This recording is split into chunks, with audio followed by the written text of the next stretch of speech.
네, 함께 기도하시겠습니다. 살아계시는 거룩하신 아버지 하나님, 우리가 죄악 가운데 있을 때 먼저 사랑해 주시고 예수 그리스도 안에서 구원해 주시며 하나님의 자녀 삼아 주신 것 진심으로 감사를 드립니다. 이 시간 주의 은혜를 기억하고 주의 말씀 앞에 한자리에 저희가 함께 모였습니다. 세상 끝날까지 우리와 함께 하시겠다는 약속의 말씀을 붙잡고 오직 주 성령께 이 시간 의지하고 온전히 부탁을 드립니다. 우리 가운데 두루 역사해 주심으로 우리의 영육간에 병든 것 고쳐주시고 온전케 만들어 주시기를 주님께 기도합니다.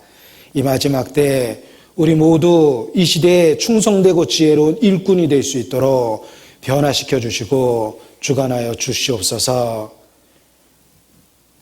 이 시간 주의 기록된 진리의 말씀으로 우리를 훈련하시며 또 양육시켜 주시고 주의 선한 일에 예비될 수 있는 일꾼으로 우리를 준비시켜 주시기를 주님께 기도합니다. 어디에 있든지 또 누구를 만나든지 무엇을 하든지 우리의 삶 속에 하나님의 영광 많이 나타나기를 진심으로 바라고 원합니다. 우리 마음에 주의 진리로 진실함을 허락해 주셨습니다.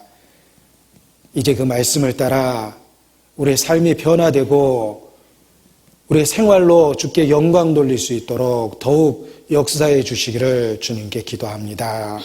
무에서 유를 만드신 것처럼 마음의 변화를 주시고 또 죽은 자를 살리셨던 것처럼 우리의 삶의 새 생명으로 변화를 주시기를 주님께 간구합니다. 이 시간 온전히 주께 의지합니다. 주의 영광을 위하여 친히 주관하시며 주의 진리의 말씀으로 우리 각 사람 친히 가르쳐 주시옵소서. 주께 의지합니다. 고마우신 우리 구주 예수님 이름으로 기도합니다. 아멘. 네, 오늘 성경 아카데미 성경의 50번째 책입니다. 빌립보서 말씀을 함께 공부하도록 하겠습니다.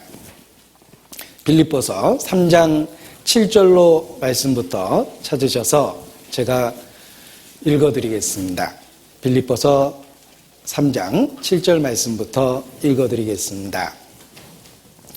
그러나 무엇이든지 내게 유익하던 것을 내가 그리스도를 위하여 다 해로 여길 뿐더러 또한 모든 것을 해로 여김은 내 주 그리스도 예수를 아는 지식이 가장 고상함을 인함이라.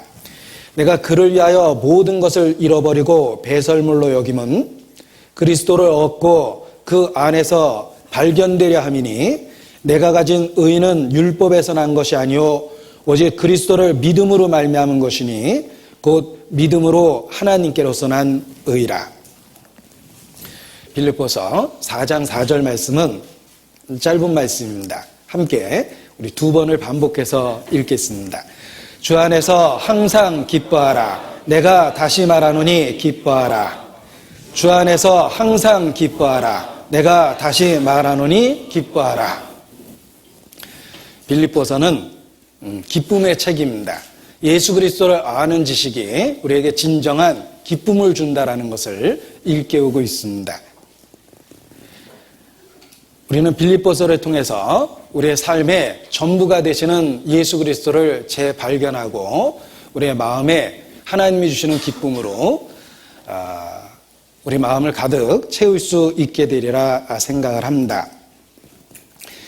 이 빌립보서는 바울이 기록한 신약성경 14권 중에 한 권입니다. 바울은 14권의 신약성경을 기록했습니다. 히브리서는 논쟁의 여지가 있기 때문에 13권이냐 14권이냐 이렇게 말할 수 있지만 히브리서를 바울이 기록했다라고 이야기했을 때 바울은 14권의 성경을 기록한 것입니다. 바울이 기록한 14권의 성경 중에 이 빌립보서를 옥중서신이다 이렇게 분류해 보기도 합니다. 그 이유는 감옥에서 기록되었기 때문입니다. 바울이 3차 전도 여행 이후에 예루살렘에 왔습니다. 그리고 로마로 재판을 받기 위해서 압송돼 갑니다. 4차라는 표현을 붙일 수 있을지 모르겠지만 바울은 쇠사슬에 매인 사신이 되어 로마로 간 것이기 때문에 로마로 재판받기 위해서 압송되는 과정을 4차 전도 여행이라고 표현해 볼 수도 있습니다. 바울이 로마에 도착돼서 재판을 기다리며 가이사 왕에게 고소했기 때문에 아마도 긴 시간 재판을 기다려야 했을 것입니다. 약 2년여 동안 감옥에 있었습니다. 아마 그때 기록되었을 거라고 이렇게 성경의 상황을 고려해서 생각해 볼 수 있습니다. 바울이 감옥에 있을 때 기록된 서신이 빌립보서 외에도 에베소서, 골로새서, 그리고 빌레몬서 이런 성경을 예로 들을 수 있습니다. 그래서 옥중서신 그러면 에베소서, 빌립보서, 골로새서, 그리고 빌레몬서를 우리가 옥중서신이다 이렇게 분류합니다. 우리는 빌립보서를 통해서 바울의 개인적인 그리스도에 대한 숭고한 신앙을 발견할 수 있고 또 바울과 빌립보 성도들 간의 아름다운 그 교제, 사랑의 관계도 엿볼 수 있습니다. 그리고 무엇보다도 감옥에 있지만 기쁨의 책이라고 할 수 있는 빌립보서를 기록한 것을 통해서 환경을 초월하는 하나님이 주시는 어떤 그 신앙의 기쁨에 대해서도 빌립보서를 통해서 교훈을 얻을 수 있습니다. 이 빌립보서가 차지하는 위치를 성경 전체를 통해서 먼저 그 위치를 확인해 보는 것이 본문에 대한 이해를 도와줄 거라고 생각을 합니다.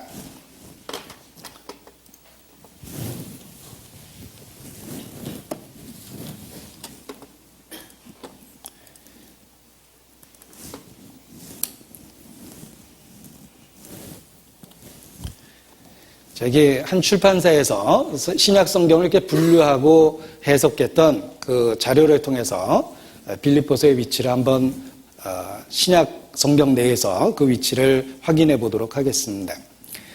시대 순으로 본 신약 성경 이런 제목이 붙어 있습니다. 예수님의 행적을 기록한 사복음서가 있고 교회의 행적을 기록한 사도행전이 있습니다. 역사에 대한 기록입니다. 그리고 서신서를 통해서 그 후에 교회의 성장 단계를 확인해 볼 수 있는데 이것을 이해하기 좋게 이렇게 예수님 행적부터 12시대로 분류를 한 것입니다. 바울의 전도여행에 1차, 2차, 3차 성경에 기록되어 있습니다. 그리고 4차는 로마로 재판받으러 갔던 그 압송의 과정입니다. 그리고 바울의 생애 속에 성경에 기록되어 있지는 않지만 바울이 일단 석방됐다가 그리고 네로가 핍박을 본격화했을 때 다시 체포되어 네로 시대에 네로 말년에 순교당했을 거라고 순교당했다고 교회 역사에 기록되어 있습니다. 그래서 순교당하기 전까지의 시대를 바울의 그 5차 이렇게 표현을 한 것입니다. 그리고 바울이 죽은 이후에 이제 사도들, 끝까지 살아 있었던 사도들에 의해서 그들의 활동, 또 그들이 기록한 성경을 분류할 수 있는 시대가 있고, 그 후에 사도 시대가 끝나는 그런 내용으로 이렇게 분류해 볼 수가 있습니다. 각각 시대별로 성경이 언제 기록되었는지를 이렇게 확인해 볼 수가 있습니다. 빌립보서가 차지하는 위치를 보니까 바로 4차 바울의 그 4차 전도여행 후에 기록된 거라는 걸 알 수가 있습니다. 로마에 압송돼서 감옥에 있을 때 기록된 것이다 이렇게 말할 수 있습니다. 그래서 여기 화면에서도 보이지만 4개의 성경이 옥중서신이다 이렇게 일컬어지고 있습니다. 각각의 시대도 확인해 볼 수가 있는데 예수님의 공생애가 있습니다. 3년의 공생애가 있습니다. 3년 반의 공생애가 있습니다. 성경에 3년 반이라는 언급은 없습니다. 그런데 사복음서에 나와 있는 예수님의 행적을 계절별로 연구해 봤을 때 3년 반 정도 된다. 이렇게 해서 예수님의 공생애가 3년 반이다. 이렇게 말합니다. 그리고 이제 예루살렘 교회 초기의 모습을 기록한 성경 사도행전의 내용 앞부분이 있습니다. 약 15년의 행적을 기록했고, 바울이 전도 여행을 이와 같이 사도행전에 기록된 내용으로 표현해 보면 1차, 2차, 3차의 전도 여행이 있었습니다. 어느 정도 기간을 여행을 했을까? 외우기가 아주 좋습니다. 각 차수별로 2를 더하면 됩니다. 그러니까 1차 전도 여행은 2년 정도 소요됐고, 2차 전도 여행은 1을 더해서 3년 정도, 3차 전도 여행은 1을 더해서 4년 정도 이렇게 소요되는 긴 여행을 했던 것입니다. 그리고 바울이 로마로 압송돼서 2년 동안 재판을 기다리며 감옥에 있었습니다. 그걸 약 5년 정도 계산해 볼 수 있고, 그리고 석방 후에 잠시 활동을 하다가 다시 체포돼서 순교당합니다. 그 기간을 계산해서 바울이 순교당한 연도가 AD 68년경일 것이다. 이렇게 추론해 볼 수 있습니다. 그래서 바울의 투옥 생활 기간 중에 기록된 책이 바로 오늘 공부할 빌립보서다라고 말할 수 있습니다. 자, 이러한 내용이 사도행전을 통해서 확인될 수 있습니다. 사도행전은 각각의 서신서의 배경이 되고 있습니다. 빌립보서의 배경도 그 시작도 사도행전을 통해서 확인해 볼 수 있습니다. 자, 빌립보서라고 우리말에 표현되어 있는데 영어 성경에 보면 필리피언스라고 되어 있습니다. 그것은 빌립보 성도들에게라는 의미를 갖고 있습니다. 지역 명칭보다는 그 지역에 있는 성도들이 중요하기 때문에 영어 성경 또는 헬라어 원역에는 사람들이라는 말로 이렇게 표현되어 있습니다. 그래서 빌립보에 사는 성도들에게 필리피언스라고 되어 있고, 우리 말로 번역할 때는 지역 이름을 따서 또 교회 이름을 따서 빌립보서 이렇게 기록하고 있습니다. 이 빌립보 교회는 아주 교회 역사에 의미 있는 교회입니다. 왜냐하면 빌립보 교회는 지역적으로 유럽 최초의 교회이기 때문에 그렇습니다. 예수 그리스도의 말씀처럼 이 복음이 예루살렘에서 시작하여 온 유대와 사마리아와 땅끝까지 전파되어야 된다고 말씀하셨는데, 이 빌립보 교회는 유럽 최초의 교회입니다. 유럽의 복음이 전해진 첫 번째 지역입니다. 그리고 그 배경을 우리가 사도행전을 통해서 확인해 볼 수 있습니다. 오늘 주요 본문은 빌립보서입니다. 표시해 놓고 사도행전 16장 빌립보 교회가 어떻게 태동했는지 확인해 보도록 하겠습니다. 빌립보서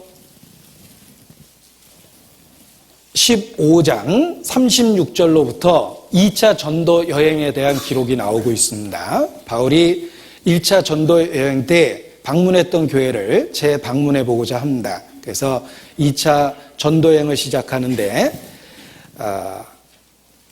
6절에 보면 성령의 직접적인 16장 6절입니다.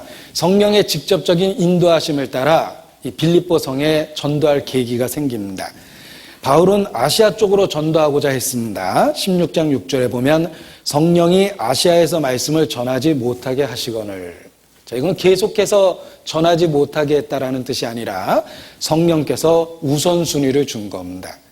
전도될 수 있는 순서를 성령께서 직접 지시하신 것입니다. 바울도 동족에게 전도하고자 하는 열망이 가득했습니다. 그러나 전도할 순서를 하나님이 주셨죠. 바울을 이방인의 사도로 먼저 사용하셨습니다. 이 전도의 순서를 하나님이 정하신다라고 말할 수 있습니다.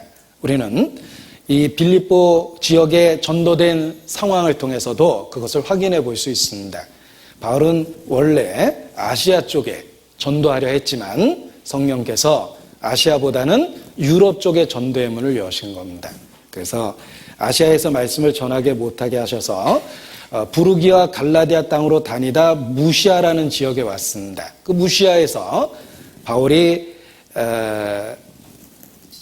비두니아로 가고자 애썼는데 성령은 유럽에 복음을 전하고자 하셨습니다. 그래서 7절에 보면 예수의 영이 허락지 아니하시는지라. 자, 직접적인 인도를 받고 있습니다. 그리고 무시아에서 드로아라는 지역에 이르렀을 때 9절에 보면 밤에 환상이 바울에게 보이니 마게도냐 사람 하나가 서서 그에게 청하여 가로되 마게도냐로 건너와서 우리를 도우라 하거늘. 자, 이 환상을 통해서 바울을 마게도냐 지역으로 인도하십니다.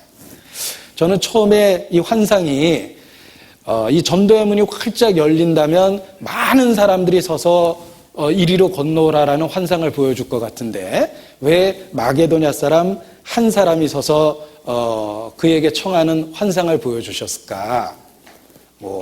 마게도냐 구원받은 성도들의 대표인가? 이런 생각도 해봤는데 다른 방법으로 생각해서 교훈을 얻었습니다. 한 영혼이라도 소중하다라는 걸 일깨워주기 위해서 아마도 그 한 영혼이 이리로 건너오라고 환상 중에 보인 것이 아닌가라는 생각을 해봅니다. 한 영혼을 위해서도 우리는 그 선교의 길을 가야 된다는 걸 일깨워 주시는 것 같습니다. 아무튼 이 환상을 보고 바울은 더욱더 확신하게 됩니다. 그래서 처음에 계획했던 것과 전혀 다르게 처음에는 자기가 전도했던 지역을 돌아보려고 여행을 했던 거지만 이제 전혀 다른 지역, 바로 마케도니아라고 일컬어지는 유럽의 첫 그 관문에 도착하게 됩니다. 그래서 전도된 것이 바로 이 빌립보 지역입니다. 그래서 12절에 보면 거기서 빌립보에 이르니 이는 마게도냐 지역 첫 성이요 또 로마의 식민지라. 그래서 이 빌립보 지역에 이르러서 전도가 됩니다. 이것이 2차 전도 여행 기간 중에 있었던 일입니다. 자, 그때 어떻게 전도가 되었는지 다시 한번 살펴보도록 하겠습니다. 자, 이 사건이 일어난 배경입니다. 세계 지도에서 네모나게 박스를 쳐서 그 위치를 확인하고 있습니다. 그리고 그 박스 지역을 확대한 것입니다. 바울이 이 마케도냐 지역에 전도를 했고 마게도냐의 첫 관문이 빌립보였습니다. 자, 구체적인 지도가 보입니다. 그래서 바울의 전도 여행을 2차 전도 여행을 그림으로 추적해 보면 안디옥에서 출발하게 됩니다. 그래서 다소로에 지나 더베를 지나 이고니온과 루스드라에 이르고 거기서 디모데라는 제자를 동역자로 삼습니다. 그리고 아시아 쪽으로 전도하려 했지만 성령의 인도하심을 따라 결국은 드로아 지역에 오게 되고 드로아에서 환상을 보게 돼서 빌립보 지역에 이르게 된 것입니다. 그래서 그 후에 전도 일정을 이렇게 살펴보면 빌립보에서 데살로니카에서 또 배를 타고 아덴 지역에 이르게 되고 고린도 지역에 가고 갱그리아 지역에 가고 다시 배를 타고 아시아 쪽으로 해서 예배소에 잠깐 들릅니다. 그래서 예배소에 들렸다가 돌아가고자 하는 마음 때문에 바로 이제 출발을 하게 됩니다. 주께서 허락하시면 다시 오겠다라고 얘기했는데 3차 전도 여행 때 예배소에 다시 오게 됩니다. 아마 바울이 예배소를 떠나면서 틀림없이 이런 대사를 남겼을 겁니다. I will be back. 그랬을 겁니다. 그리고 정말 그는 돌아왔습니다. 아무튼 2차 전도 여행을 이렇게 가이사랴에 도착해서 예루살렘을 거쳐서 다시 안디옥으로 돌아오는 이런 경로를 거칩니다. 자, 빌립보 교회가 어떻게 생성됐는지 그 과정을 본 것입니다. 이 빌립보 교회에 처음 전도됐을 때 처음 구원받은 사람은 자주장사 루디아입니다. 옷감 장사죠. 이 루디아와 그의 가족이 구원을 받았습니다. 그리고 또 바울의 그 전도를 받은 사람 중에 하나가 귀신 들린 여종에 대한 이야기가 나옵니다. 그리고 바울이 감옥에 갇히게 되는데 그 감옥에 갇혔을 때 초자연적인 지진이 일어나고 옥문이 터집니다. 그런 기적 속에서 빌립보 간수가 구원을 받습니다. 그래서 처음 빌립보 교회가 생성됐을 때 그 초기 멤버들을 확인해 볼 수가 있죠.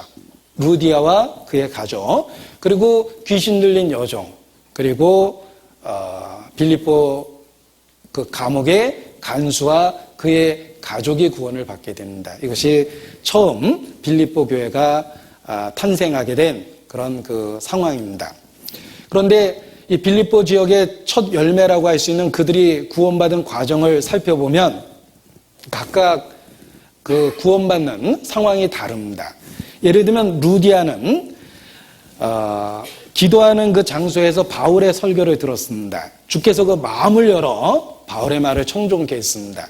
그러니까 보통의 일상의 어떤 과정, 일반적인 과정을 통해서 루디아가 구원을 받습니다. 그러니까 바울은 복음을 전했고 루디아는 그 말씀을 들었습니다. 주께서 마음을 열어서 그 말을 받아들이고 구원을 받게 됩니다. 루디아는 우리가 보통 구원받는 그런 평범한 과정을 통해서 구원을 받았습니다. 그 반면에 귀신 들린 여종은 좀 특별하죠. 아주 불행한 상황 속에 있었습니다. 귀신이 들려서 귀신에게 이용당하고 사람에게, 그 주인에게 이용당하고 살았습니다. 아마 그냥 내버려뒀다면 그렇게 살다가 틀림없이 지옥에 갔을 겁니다. 귀신에게 이용당하고 주인에게 이용당하고 그러다가 멸망하게 됐을 텐데, 이 바울이 그 귀신을 내어 쫓는 그 권능을 체험하게 되고 틀림없이 그 권능에 대한 체험 때문에 바울을 따랐을 거라고 생각합니다. 이 여종은 능력에 대한 체험을 통해서 구원을 받게 됩니다. 또 빌립보 간수가 구원받은 과정을 살펴보면 옥문이 터지고 초자연적인 지진이 일어났습니다. 그런 그 초자연적인 지진을 목격하면서 구원을 받게 됩니다. 이 빌립보 지역의 처음 멤버들, 그들이 구원받은 이야기를 살펴보면 다 상황이 다르다는 걸 알 수 있습니다. 아마도 하나님께서 우리를 구원하시는 과정도 그와 같이 다양할 것입니다. 평범하게 말씀을 듣고 반응해서 구원 얻는 사람도 있고, 또 귀신 들린 여종처럼 불행한 처지에 있다가 하나님의 능력을 체험하고 복음을 받아들이는 사람도 있을 겁니다. 또 아주 보기 드문 경우지만 지진이 나고 옥문이 터지는 것과 같은 초자연적인 그 기적을 체험하면서 복음을 받아들이는 사람도 있을 겁니다. 주께서 부르시는 방법은 다양합니다. 분명한 것은 그들은 아무튼 여러 가지 과정을 거쳐서 동일한 예수 그리스도, 동일한 복음을 믿게 되었다는 것입니다. 그래서 지금도 하나님은 다양한 방법으로 우리를 부르신다, 이렇게 말할 수 있습니다. 저는 특별히 이 빌립보 간수에 대한 이야기가 마음에 그 감동을 줍니다. 빌립보 간수는 초자연적인 기적을 체험했습니다. 지진이 일어났죠. 옥문이 터졌습니다. 그러한 그 초자연적인 기적을 목격하고 바울을 향해서 마음을 엽니다. 선생들아, 내가 어떻게 해야 구원을 얻을 수 있으리까? 주 예수를 믿으라. 그래야면 너와 내 집이 구원을 얻으리라. 이런 과정을 통해서 구원을 얻게 되는데, 이 간수는 그 초자연적인 체험을 통해서 말씀을 받아들이게 됩니다. 아마도 이 간수의 마음을 열 수 있는 방법이 그와 같은 초자연적인 기적에 대한 목격이 필요했기 때문에 간수에게 그와 같은 기적을 목격할 기회를 주신 거라고 생각합니다. 하나님은 그가 말씀과 진리에 대해서 반응하길 원하시고, 중심이 바른다면 여러 가지 우리가 생각하지 못할 방법을 통해서도 부르실 수 있다라고 생각합니다. 아무튼 이 다양한 부르심의 방법을 통해서 우리를 부르시는 방법은 다양하다. 그러나 그 과정을 통해서 믿게 되는 진리는 동일하다. 이렇게 말할 수 있습니다. 시대에 따라서, 상황에 따라서 우리를 부르시는 방법은 다양합니다. 우리는 교회 역사를 통해서도 확인해 볼 수 있습니다. 자, 이 빌립보 교회는 이렇게 시작을 했습니다. 그리고 처음 교회가 시작될 때는 루디아의 가정을 통해서 교회가 시작됐습니다. 그래서 16장 15절에 보면 저와 그 집이 다 세례를 받고 우리에게 청하여 가로되 만일 나를 주 믿는 자로 알거든 내 집에 들어와 유하라 하고 강권하여 있게 하니라. 루디아는 자기의 집을 적극적으로 개방했습니다. 정 모일 데 없으면 우리 집에 와서 모이세요. 그런 게 아니죠. 아주 자원하는 마음으로 기꺼이 가정을 개방했던 겁니다. 그래서 빌립보 교회가 루디아의 가정에서부터 시작됐다는 것을 알 수가 있습니다. 16장 40절을 통해서도 확인해 볼 수 있습니다. 두 사람이 옥에서 나가 루디아의 집에 들어가서 형제들을 만나보고 위로하고 가니라. 그래서 루디아의 집에 들어가서 형제들을 만났다. 그곳이 모임 장소로 쓰였다는 것을 알 수가 있습니다. 사도행전의 역사를 보면 처음에 교회의 모습은 이와 같이 다 가정교회의 모습입니다. 가정에서부터 시작되었습니다. 그래서 서신서 곳곳에도 그 가정에 있는 교회에 대한 언급이 많습니다. 예를 들면 눈바와 그 집에 있는 교회라는 표현도 있고 또 빌레몬에 대한 편지를 쓰면서 내 집에 있는 교회에게 이렇게 표현을 씁니다. 이 초대교회는 바로 가정을 중심으로 모임이 형성됐다는 것입니다. 우리 교회 역사 속에서도 마찬가지입니다. 제가 전도를 처음 했을 때에도 우리 교회의 많은 교회가 가정의 교회였습니다. 그래서 설교하기 위해서 주소를 들고 지역에 내려가면 가정에 있는 교회가 많이 있었습니다. 그래서 아파트 동과 호수를 찾아서 일요일날 설교 갔던 기억도 있고 아주 작은 다세대 주택의 한 칸에서 서로 지금 작은 우리가 어머니 모임 하듯이 그렇게 모여서 모임했던 기억이 있습니다. 우리 교회 역사 속에서도 누군가가 가정을 적극적으로 개방했기 때문에 지금과 같은 전도의 풍성한 열매를 갖게 된 것입니다. 누군가가 하늘의 밀이 돼서 자신과 자기의 가정을 희생했다는 걸 기억해야만 합니다. 가정 개방하는 게 쉬운 일이 아닙니다. 다 공감하실 것입니다. 일단 자신의 사생활이 다 드러납니다. 가정의 삶 자체가 다 드러나게 돼 있습니다. 그리고 또 개방했다가 여러 가지 그 물질적 피해를 보는 경우도 있습니다.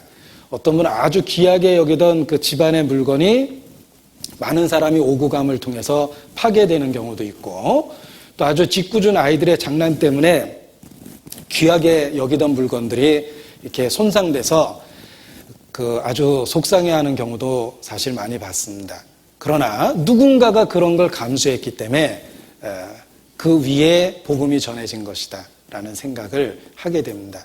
그리고 그때 더럽혀진 것, 그때 손상을 입었던 모든 물건들 주님도 기억하시고 그 이상으로 갚아주시리라 확신을 합니다. 사실 갚아주셨기 때문에 그 가정을 통해서 복음이 더욱 전해진 거라고 생각합니다. 어떤 분이 새 자동차를 샀는데 늘 주변에 있는 성도들을 태우고 다녔답니다. 그런데 새 자동차 사니까 조금 망설여졌답니다.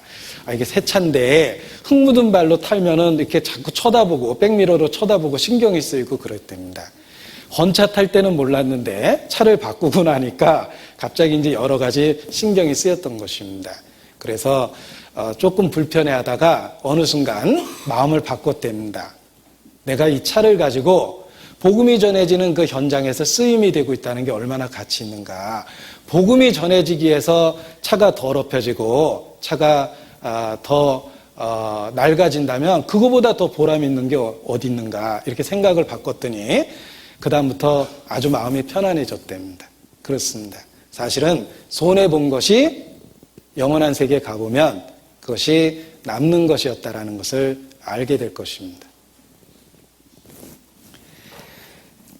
이 빌립보 교회도 그 소중한 가정의 개방을 통해서 시작되었다 이렇게 말할 수 있습니다. 그래서 하나님은 더욱더 그 가정을 축복하셨습니다. 루디아와 그의 가족이 구원을 받았고 빌립보 간수와 그의 가족이 구원을 받았습니다.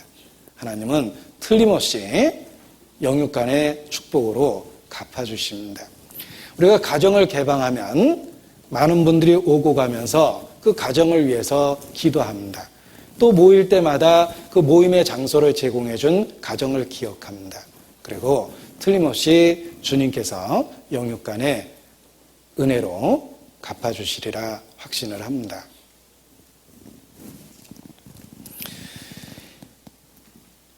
이 사도행전 16장 31절에 우리가 아주 중요하고 소중하게 여기는 말씀이 있습니다.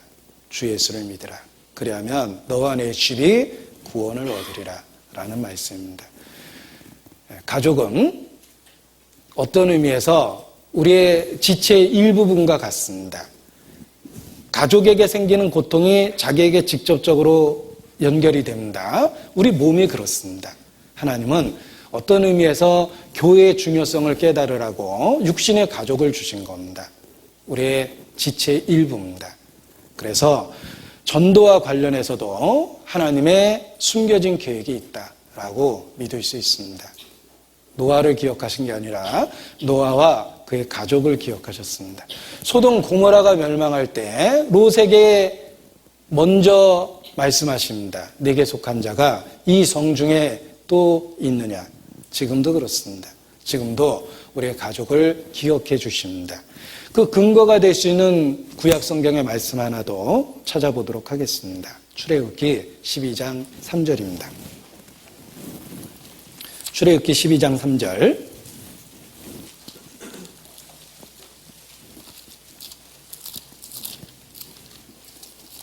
유월절 사건입니다. 3절. 너희는 이스라엘 회중에게 고하여 이르라. 이달 열흘에 너희 매인이 어린 양을 취할지니 각 가족대로 그 식구를 위하여 어린 양을 취하되. 각 가족대로, 각 사람대로가 아닙니다. 각 가족대로 어린 양을 취하게 하셨습니다. 이것이 그 유월절, 십자가의 사건의 예표가 되는 유월절 때 주신 말씀 중에 하나입니다. 주님은 기억하고 계십니다. 우리에게 가족이 있다는 것. 그리고 그 본능적인 애정을 주신 분도 주님 자신이십니다. 그래서 우리 가족에 대한 주님의 선한 계획이 있다라고 우리는 믿을 수 있습니다. 자, 아무튼 우리는 사도행전을 통해서 이 빌립보 교회가 어떻게 시작됐는지 확인해 볼 수 있습니다. 빌립보서가 기록된 것은 처음에 도표상에도 나왔지만 그로부터 약 10여 년 후입니다. 10여 년 후까지 복음을 전해주었던 바울과 빌립보 성도들은 친밀한 교류와 관계를 계속해서 하고 있었습니다. 그리고 바울이 감옥에 있다라는 이야기를 들었을 때 빌립보 성도들은 멀리 있었지만 에바브로디도라는 사람을 대표로 바울에게 보내서 바울을 돕게 해줍니다. 또 에바브로가 갈 때 많은 헌물을 보냅니다. 그래서 바울이 감옥에 있을 때 필요한 것을 공급하고 또 바울의 사역에 큰 위로와 도움이 되도록 배려를 합니다. 바울은 그러한 빌립보 성도들에 대한 감사하는 마음이 있었습니다. 바울도 육체를 갖고 있었기 때문에 틀림없이 감옥에서 하루 이틀 반복된 삶을 보내면서 때로 시험에 들고 낭망했을 때도 많이 있었을 것입니다. 그때 10여 년 전에 바울이 전도했던 그 빌립보 지역의 성도들이 바울을 기억하고 사람을 보냈습니다. 에바브로디도를 봤을 때 얼마나 반가웠겠습니까? 감옥에서 에바브로디도를 봤을 때 정말 반가웠을 겁니다. 그리고 그 편에 보내온 헌물을 받고서도 또 큰 기쁨을 느꼈을 겁니다. 그 헌물 뒤에 그 빌립보 성도들의 마음과 관심, 사랑을 느낄 수 있었기 때문입니다. 바울은 그러한 고마움을 표현하고자 했습니다. 그래서 빌립보서를 기록하게 된 겁니다. 이 빌립보서를 읽어보면 바울이 빌립보 교회의 성도들에게 계속해서 보내준 관심에 대해서 감사하는 표현을 하고 있습니다. 그리고 빌립보 성도들에게 걱정이 될 만한 소식도 있었기 때문에 그들을 안심시키고 위로하기 위해서 빌립보서를 기록한 것입니다. 왜냐하면 그들이 보냈던 에바브로디도가 이 로마에 왔을 때 중환병에 걸렸습니다. 그래서 죽을 것과 같은 위기를 겪게 됐는데 이 에바브로디도가 병들어 중태에 빠졌다는 이야기를 듣고 빌립보 그 성도들이 크게 근심했습니다. 그래서 에바브로디도가 죽을 병에 걸렸지만 하나님의 은혜 가운데서 기적적으로 치유함을 받았다, 건강을 되찾았다라는 그 기쁜 소식을 또 전해주기 위해서 빌립보서를 기록한 것입니다. 이러한 그 빌립보서가 쓰여진 동기를 살펴보면서 우리가 또한 교훈을 얻을 수 있습니다. 10여 년 전에 바울이 전도했던 그 빌립보 지역에 그동안 꾸준히 전도가 돼서 큰 교회로 성장해 있었습니다. 그리고 그들은 최초로 복음을 전해 주었던 바울에 대한 지속적인 관심이 있었습니다. 그래서 수시로 도움을 주고 마침내 감옥에 갇혔다라는 이야기를 들었을 때 함께 걱정하고 사람과 헌물을 함께 보냈던 것입니다. 이러한 그 배경으로 빌립보서가 기록된 것입니다. 이 바울은 큰 일꾼이었습니다. 그런데 이 바울의 사역 뒤에는 빌립보 성도들과 같이 많은 지지자와 후원자가 있었다라는 것을 알 수 있습니다. 바울은 결코 1인 특공대가 아닙니다. 바울을 최초로 선교 사역으로 파견한 것은 안디옥 교회입니다. 바울의 전도 여행은 항상 안디옥 교회로 귀결됩니다. 자신을 최초로 보냈던 지원하는 교회였기 때문에 그렇습니다. 바울은 1인 특공대가 아닙니다. 또 바울의 사역에는 많은 동역자들이 있습니다. 또 많은 성도들의 지속적인 관심과 후원이 있었습니다. 그래서 바울이 신약 성경을 14권이나 기록할 정도로 귀하게 쓰임이 됐다, 이렇게 말할 수 있습니다.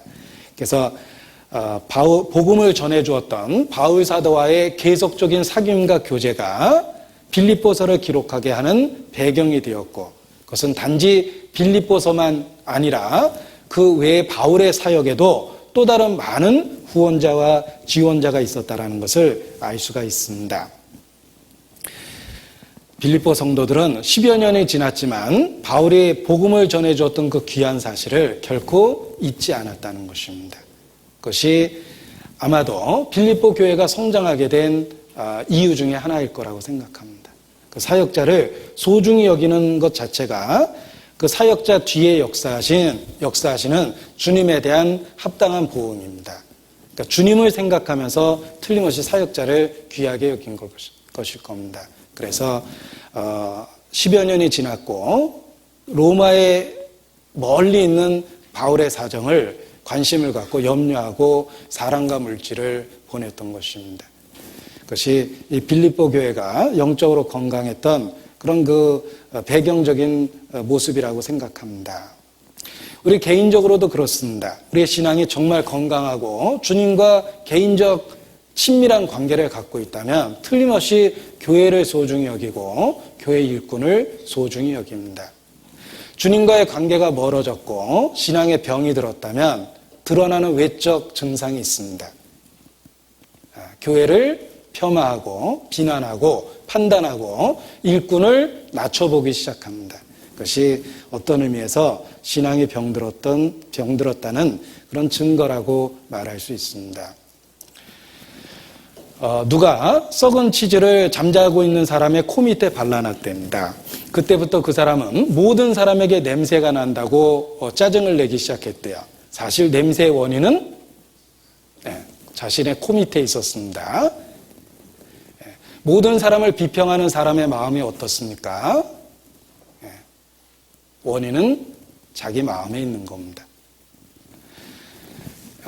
손가락에 종기가 생기면 몸 어디를 쑤셔봐도 다 아픕니다. 사실은 몸이 아픈 게 아니라 손가락이 아픈 건데 착각이 생기면 어떻게 되죠? 어이구, 심장도 아프네. 어이구, 배도 아프고 발도 아프고 찌르는 데마다 아픕니다. 다른 데가 멀쩡한데 손끝에 종기가 있어서 그런 것입니다. 마찬가지로 자기에게 문제가 생기면 그때부터 교회를 판단하고 일꾼을 폄하합니다. 빌립보 교회는 그런 관점에서는 아주 모범적이었습니다. 아주 오래전 복음을 전해주었던 바울을 기억하고 소중히 여겼던 것입니다. 에바브로디도를 보내서 바울을 돕도록 했습니다. 그런데 이 에바브로디도가 제 생각에는 병약한 사람을 멀리 로마로 보내진 않았을 것 같아요. 아마 보낼 때는 건강했는데 먼 여행길에서 허약해졌거나 옥중에 있는 바울을 돕다 보니까 좀 무리한 것 같습니다. 그래서 에바브로디도가 죽을 정도로 위태로웠습니다. 자, 빌립보서 2장입니다. 27절. 저가 병들어 죽게 되었으나 하나님이 저를 긍휼히 여기셨고 저뿐 아니라 또 나를 긍휼히 여기사 내 근심의 근심을 면하게 하셨느니라. 하나님은 에바브로디도의 건강을 회복하게 만들어 주십니다. 그것이 빌립보 성도들에 대한 배려이기도 했고 또 하나 바울 사도에 대한 배려이기도 했습니다. 하나님은 에바브로디도를 불쌍히 여겼을 뿐만 아니라 걱정하고 있는 빌립보 성도들을 기억하시고 또 하나 바울 사도의 마음에 짐을 덜어준 겁니다. 그래서 에바브로디도의 건강을 회복해 주셨습니다. 자, 저는 개인적으로 이 빌립보서 2장에 나타난 에바브로디도와 관련된 이야기를 정말 기도의 그 끈으로 삼고 이걸 근거로 해서 하나님께 기도했던 적이 있습니다. 내게 가까운 사람이 아플 때 그 사람을 위해서도 기도하지만 그 사람을 고쳐주심으로 내 마음의 근심도 덜어달라고 그렇게 기도할 수 있는 근거를 찾기도 했습니다. 특히 가까이 있는 사람이 아프면 그러합니다. 그 사람을 위해서도 물론 기도하지만 또 하나님의 바울의 염려를 덜어주기 위해서 에바브로디도를 회복시키셨죠. 마찬가지로 우리가 주님 앞에 그런 마음으로 누군가의 그 고통에 대해서 고쳐달라고 기도할 수 있다고 생각합니다.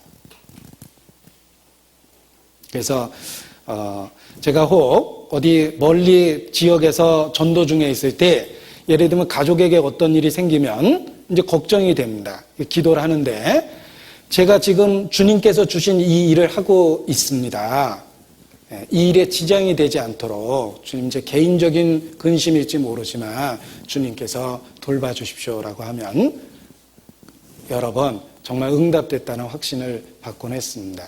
그래서 때로 누군가를 위해서 아니 가까운 사람을 위해서 기도할 때 우리가 그와 한 지체 같은 고통을 느끼고 있다는 걸 통해서 이렇게 중보의 기도를 할 수 있다고 생각합니다. 그래서 너희 중에 병든 자가 있느냐 하고 야고보도 우리에게 적절한 조언을 했습니다. 너희 중에 병든 자가 있느냐? 손 들고 싶은 분 계시죠? 야고보서 5장 찾겠습니다. 14절입니다. 야고보서 5장 14절로 16절 말씀을 같이 읽겠습니다. 너희 중에 병든 자가 있느냐? 저는 교회의 장로들을 청할 것이요 그들은 주의 이름으로 기름을 바르며 위하여 기도할지니라. 믿음의 기도는 병든 자를 구원하리니 주께서 저를 일으키시리라. 혹시 죄를 범하였을지라도 사하심을 얻으리라. 이러므로 너희 죄를 서로 고하며 병 낫기를 위하여 서로 기도하라. 의인의 간구는 역사하는 힘이 많으니라. 자, 우리 중에 누군가가 병들었을 때 우리 모두에게 한 지체로서의 고통을 주시고 기도의 제목을 주시는 것입니다. 그 사람의 병든 이야기가 곧 나의 이야기가 될 수도 있습니다. 그래서 한 지체가 고통을 받으면 함께 느끼고 함께 하나가 될 수 있도록 기회를 주는 것입니다. 시편 41편입니다. 시편 41편 제가 3절 4절을 읽어드리겠습니다.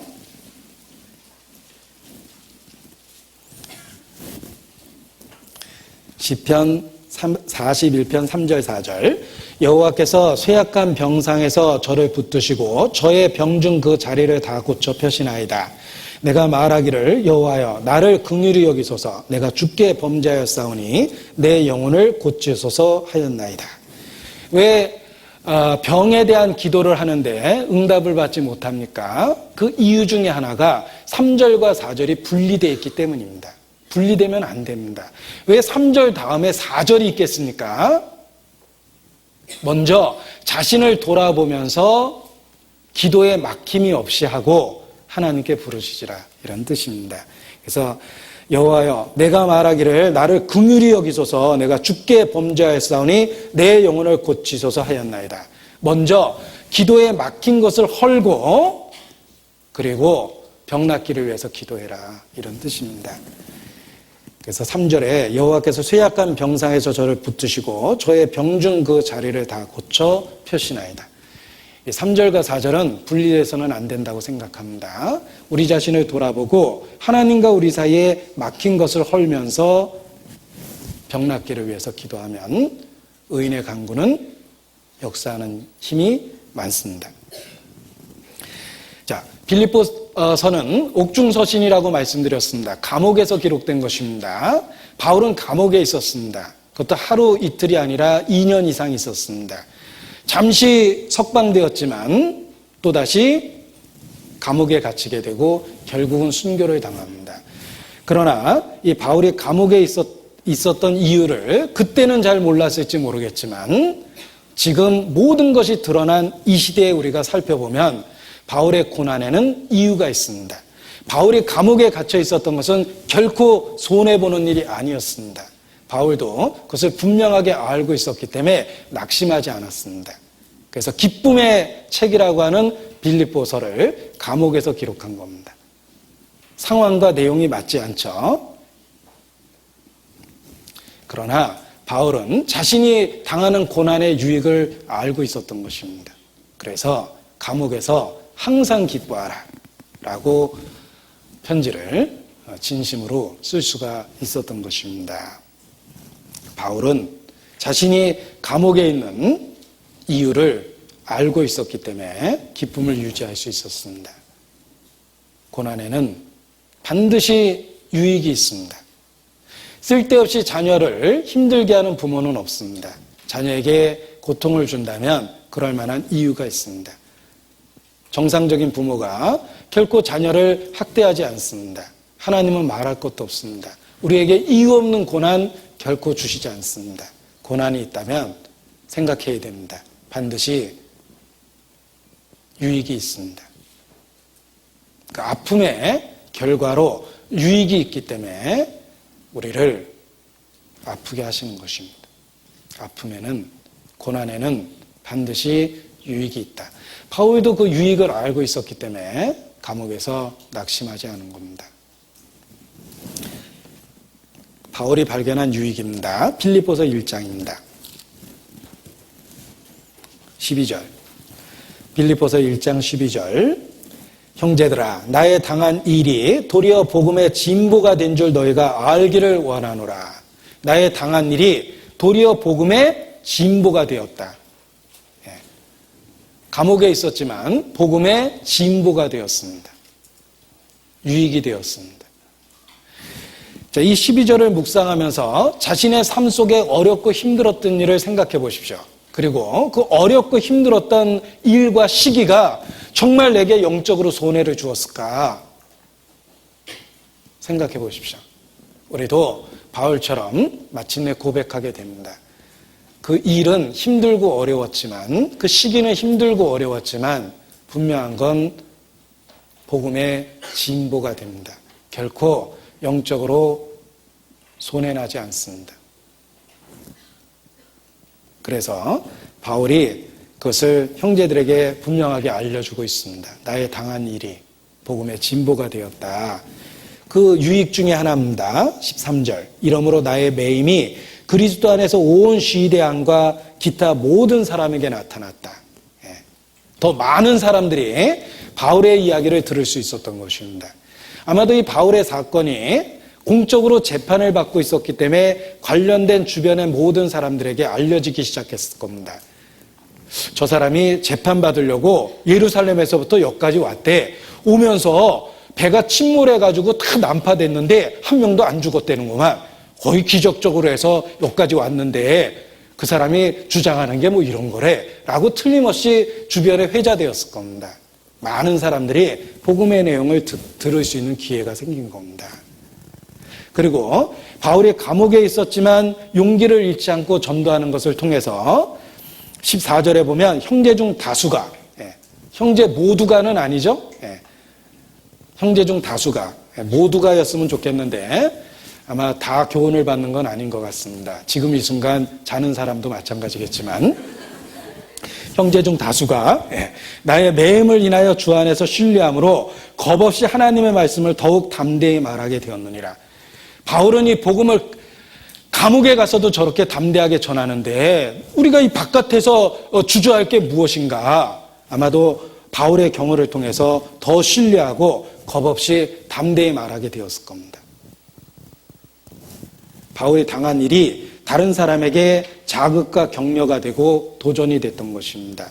그래서 이 바울이 감옥에 있었지만 유익이 있었다라는 거 우리 알 수 있습니다. 주의 약속처럼 하나님을 사랑하는 자, 그 뜻대로 부르심을 입은 자에게 모든 것이 합력하여 선이 된다라는 말이 바울이 감옥에 갔던 사건에도 딱 적용됩니다. 결코 손해라는 일이 아니었습니다. 복음의 진보임에 틀림이 없습니다. 그리고 하나님은 또 하나의 약속을 주십니다. 고난당할 때마다 기억해 보십시오. 또 하나의 약속을 주십니다. 어떤 약속이냐면 사람이 감당할 시험 밖에는 너희에게 당한 것이 없다. 약속해 주십니다. 우리가 얼마나 견뎌낼지 잘 아십니다. 아이를 데리고 외출한 부모입니다.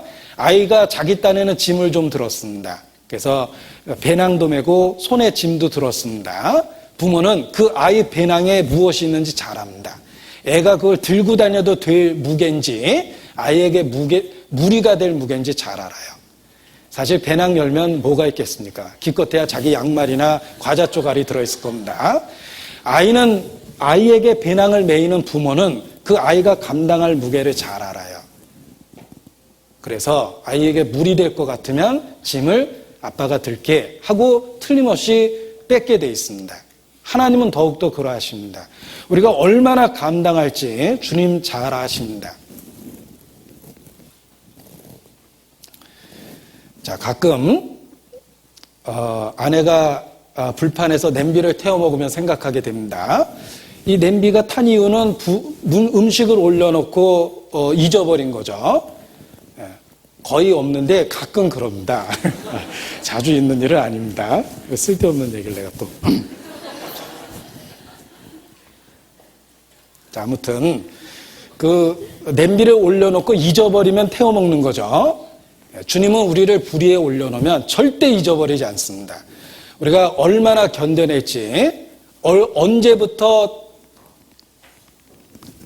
끓여지는 것이 아니라 어느 순간부터 타들어갈지 잘 아십니다. 적절한 순간에 우리를 내려놓으시는 거예요. 주님은 우리를 고난의 불 위에 올려놨다면 결코 우리를 잊어버리지 않습니다. 그래서 고난을 당해도 담대한 거예요. 주님은 아십니다. 사람이 감당할 시험 밖에는 너에게 당한 것이 없나니 오직 하나님은 미쁘사 너희가 감당치 못할 시험 당함을 허락지 아니하시고 시험 당할 쯤에 피할 길을 내사 너희를 능히 감당하게 하십니다. 그래서 고난이 있지만 기쁨을 유지할 수 있는 것입니다. 그리고 사실 이 고난은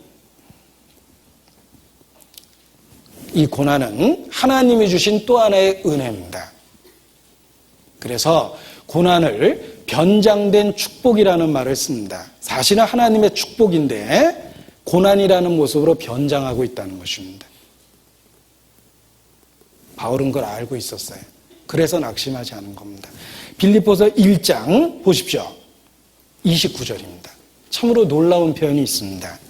1장 29절 그리스도를 위하여 너희에게 은혜를 주신 것은 다만 그를 믿을 뿐 아니라 또한 그를 위하여 고난도 받게 하심이라.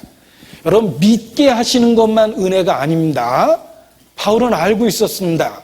그를 위하여 고난을 받게 하는 것도 은혜라는 걸 안 거예요. 그래서 그리스도를 위하여 너에게 은혜를 주셨다. 믿게 하신 은혜도 있고 그를 위하여 고난을 받게 하시는 은혜도 있습니다. 그리스도를 위하여 받는 고난은 또 하나의 은혜입니다. 우리가 순교를 대단한 영광이라고 이야기합니다. 주를 위해 사는 사람이 주를 위해 죽을 수 있는 순교의 영광을 갖습니다.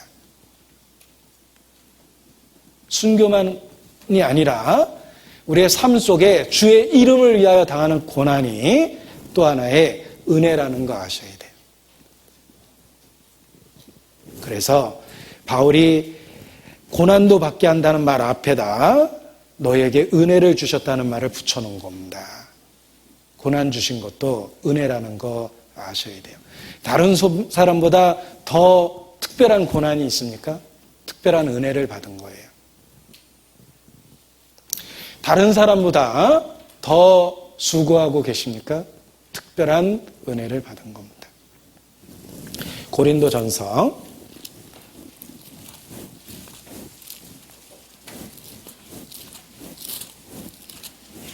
15장 10절입니다.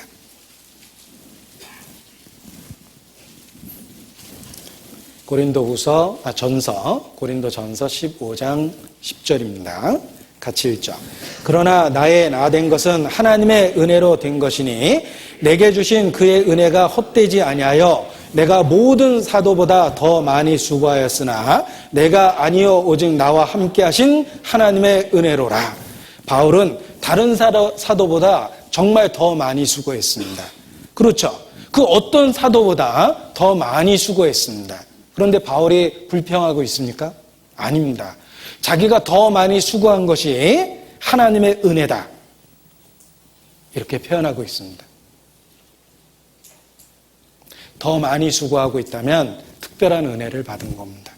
주의 이름을 위하여 고난의 현장에 있다면 특별한 은혜를 받은 겁니다. 고난이 은혜라는 거 아셔야 됩니다. 모든 성도에게 주신 필수 과목입니다. 피할 수 없는 필수 과목인데 남다른 고난이 있다면 정말 특별한 은혜를 준 겁니다. 지금은 우리의 마음이 무뎌서 혹 공감하지 못할 수도 있습니다. 아니 이론이 되고 지식이 될 수 있습니다. 그러나 진리이기 때문에 어느 날 틀림없이 경험하게 됩니다. 특별한 고난, 특별한 수고는 특별한 은혜입니다. 그래서 로마서에 이르기를 로마서 8장 10절에 보면 우리가 그와 함께 영광을 받기 위하여 고난도 함께 받아야 될 것이다 라고 표현한 것입니다. 디모데 후서는 특별히 고난에 대한 언급이 많습니다. 디모데 후서 보겠습니다. 디모데는 큰 일꾼이죠. 그래서 그런지 고난에 대한 이야기가 많습니다. 디모데 후서 1장 8절입니다. 같이 읽죠. 그러므로 내가 우리 주의 증거와 또는 주를 위하여 갇힌 자 된 나를 부끄러워 말고 오직 하나님의 능력을 쫓아 복음과 함께 고난을 받으라. 복음과 함께 고난을 받으라. 자, 고난을 받으라 라는 말은 우리가 납득이 안 갑니다. 그러나 복음과 함께 고난을 받을 만한 가치가 있습니다. 복음. 한 영혼을 사망에서 생명으로 옮길 수 있는 복음은 고난을 받을 만한 가치가 있습니다. 게다가 더 놀라운 은혜를 주십니다. 보십시오. 오직 하나님의 능력을 쫓아. 고난의 현장에는 하나님의 능력이 있습니다. 남다른 고난과 수고와 어려움이 있다면 남다른 능력을 체험하고 있다. 이렇게 말할 수 있습니다. 분리될 수 없습니다. 오직 하나님의 능력을 쫓아 복음과 함께 고난을 받으라. 우리에게 고난을 받으라 그렇게 말씀하셨다면 우리 마음에 아멘이 안 됩니다. 우리는 본능적으로 고난을 회피합니다. 그러나 복음과 함께라고 말씀하시니까 좀 주저하지만 고난을 받을 만한 가치가 있다는 거 공감합니다. 그런데 더욱더 하나님의 능력을 쫓아 복음과 함께 고난을 받으라 라고 말씀하시니까 할 수 있다라는 생각합니다. 내게 능력 주시는 자 안에서 내가 모든 것을 할 수 있느니라. 내게 특별한 환경을 허락하셨다면 특별한 은혜를 주시겠다는 뜻입니다. 순교의 현장에 서야 한다면 순교할 수 있는 능력을 주시겠다는 뜻입니다. 내가 온 사람에게 오해를 받도록 하셨다면 오해를 감당할 만한 믿음을 주시겠다는 뜻입니다. 오직 하나님의 능력을 쫓아 복음과 함께 고난을 받으라. 각각 분리될 수 없는 표현이라고 생각합니다. 디모데후서 2장입니다. 3절. 내가 그리스도 예수의 좋은 군사로 나와 함께 고난을 받을지니. 좋은 군사가 되는 필수 코스입니다. 특별한 군인은 특별한 훈련을 받습니다. 특별한 군인은 특별한 훈련을 받습니다.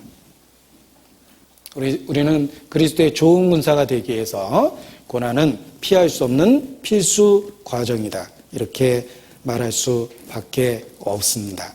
디모데후서 4장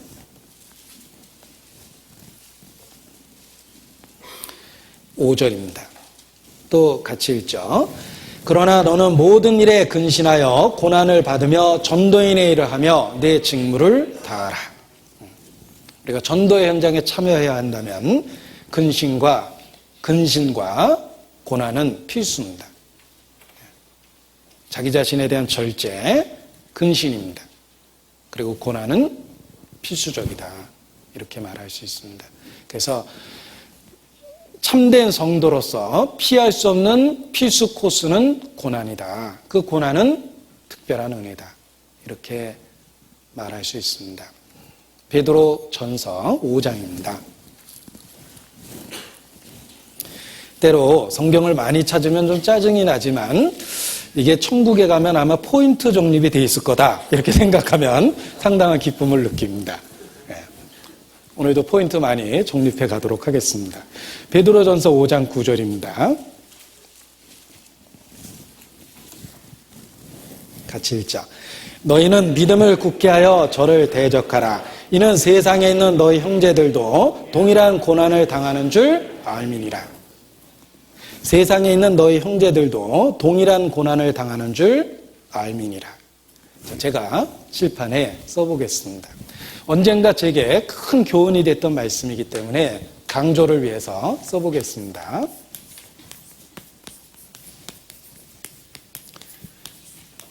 세상에 있는 너희 형제들도 동일한 고난을 당한다고 말씀하셨습니다. 저는 이해할 수 없습니다. 동일하지 않습니다. 우리가 사는 모습이 다 똑같습니까? 시대를 바꿔보죠. 대한민국에 있는 크리스찬하고 몽골과 네팔과 인도에 있는 크리스찬하고 모양이 똑같습니까? 다시 한번 시대를 바꿔보죠. 100년 전, 500년 전, 1000년 전의 그리스도인들이 동일한 고난을 받고 있다고 생각하십니까? 우리는 정치적인 제재 전혀 받지 않습니다. 신앙을 위해서 목숨을 걸어야 했던 그런 시대가 있습니다. 몸에 역청을 바르고 밤에 횃불처럼 불탈 수밖에 없었던 생명을 걸어야 했던 그런 시대가 있습니다. 짐승의 가죽 옷을 입고 굶주린 사자에게 던져줘야 되는 그런 시대가 있었습니다. 발가벗겨서 십자가에 못 박혀야 되는 그런 시대가 있었습니다. 동일한 고난이라고 생각하십니까? 전혀 동일하지 않습니다. 그럼에도 불구하고 세상에 있는 모든 성도들이 동일한 고난을 받고 있다라고 말합니다. 여러 가지 교훈이 됐습니다. 첫 번째는 우리가 아이가 5살 때 느끼는 슬픔, 정말 슬픔 있죠. 10살 때 느끼는 슬픔, 20살 때 느끼는 슬픔, 30살 때 느끼는 슬픔, 나이가 들어서 느끼는 슬픔. 사실 아이가 느끼는 슬픔은 별일 아닙니다. 우리가 어른이 보기엔 별일 아니죠. 그러나 그 아이에게는 그게 아주 심각해요. 우리의 영적 상태가 다 다릅니다. 우리가 신앙을 지켜내기 위해서 당하는 고난과 고통은 동일할 수밖에 없는 거예요. 내가 평범한 일상을 갖고 있지만 혹 너무 신앙이 어려서 너무 어려서 그 일상을 고통으로 생각하는 건 아닐까. 그런 생각도 해봅니다. 아무튼 정말 신앙이 있다면 고난은 피할 수 없는 것이다 라는 생각을 하게 됩니다. 그래서 우리의 신앙의 상태에 따라서 영적 성장에 따라서 작은 것도 신앙을 지키기에 크게 어려워하는 경우가 있습니다. 뭐 그런 차이가 동일한 고난이라는 표현을 쓰지 않았나라는 생각도 해봅니다. 또 우리가 살고 있는 이 시대는 신앙을 지킨다라는 입장에서 고난당하는 것 똑같은데 고난의 모양이 바뀐 거다라는 생각도 해봅니다. 자, 앞서간 성도들은 신앙을 지키기 위해서 텔레비전과 싸울 필요 없었습니다. 제빵한 김탁구와 싸울 필요도 없었습니다. 또 인터넷의 유혹을 받을 일도 없었고 아이폰의 유혹을 받을 일도 없었고 그렇겠죠. 우리의 신앙을 방해하는 것들은 모양만 바뀌어 있는 거예요. 예전에는 위협스러운 순교의 어떤 협박이었다면 우리 시대는 달콤해 보이는 모양을 갖고 현대 문명의 이기의 모습을 갖게 된 것이다. 이렇게 생각해 볼 수도 있습니다. 아무튼 신앙의 위협을 받는 것에 있어서는 동일한 고난을 갖고 있습니다. 좀 부끄러운 것은 그들이 당했던 모습과 너무 다른 것이기 때문에 부끄럽게 느껴지지만 분명한 건 신앙을 지키려면 고난은 필연적인 것입니다. 우리 삶의 신앙을 방해하는 모든 것들과 싸워야 됩니다. 그것이 때로는 죽음의 위협이고 정치적인 위협일 수도 있고 때로는 이 시대의 20세기 문명이 만들어낸 달콤한 문화 유혹일 수도 있고 문명의 이기일 수도 있습니다. 그것이 없이도 사는 법을 배우는 것, 신앙에 방해가 된다면 기꺼이 포기할 수 있는 것, 이런 것들이 우리가 갖고 있는 신앙을 위한 동일한 고난이다라는 생각을 하게 됩니다. 모든 성도는 고난이 있습니다. 온 세상이 너희를 칭찬하면 너에게 화가 있다. 실명, 제가 가끔 실명을 이야기해서 파장을 일으키는데 조엘 오스틴, 실명을 이야기하겠습니다. 긍정의 힘, 베스트셀러 작가입니다. 우리 시대 TV 토크쇼 진행자와 대담을 했습니다. 그리스도인으로 산다는 것이 당신에게 어렵습니까? 전혀 어렵지 않습니다. 라고 그는 자신 있게 대답합니다. 그는 수없이 많은 부분을 타협했습니다. 그래서 신앙을 갖는다라는 게 아무런 장애나 어려움을 못 느꼈던 겁니다. 그러나 누구든지 그리스도 안에서 경건하게 살고자 하면 바로 핍박이 있습니다. 누군가 질문합니다. 나는 사탄의 역사가 있다는 걸 전혀 모르겠다. 사단이 그렇게 강하게 역사합니까? 대답했습니다. 당신이 사단과 같은 방향으로 걷고 있기 때문에 그와 부딪히지 않는 것입니다. 방향을 바꿔서 진리를 향해서 걸어가 보십시오. 마주치는 사단을 수없이 보게 될 겁니다. 이렇게 표현했습니다. 본능을 따라서 시대의 풍조에 따라서 사니까 신앙이 쉬워 보였던 거예요. 아닙니다. 정말 신앙을 지키는 건 좁은 문, 좁은 길, 나의 십자가를 지고 찬송 가사의 일부지만 우리 신앙생활을 그대로 잘 표현하고 있습니다. 좁은 문이요. 끝난 거 아닙니다. 좁은 길입니다. 그리고 나의 십자가를 지고. 그것이 신앙의 길입니다. 고난 피할 수 없습니다. 동일한 고난입니다. 이 고난의 여부가 신앙의 정체성을 드러냅니다. 생각해 보십시오.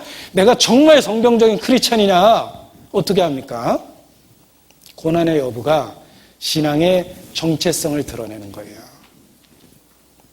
진리편에 있든지 진리와 등지고 있는 대적의 모습을 갖고 있든지 그 고난의 여부가 자기의 영적 정체성을 드러냅니다. 한 사람에게는 구원의 빈거요. 또 하나는 대적하는 사람에게는 멸망의 빈거입니다. 고난의 여부가 자기의 어느 편에 속해 있는지 영적 정체를 드러내는 겁니다. 빌립보서 1장입니다. 보십시오. 빌립보서 1장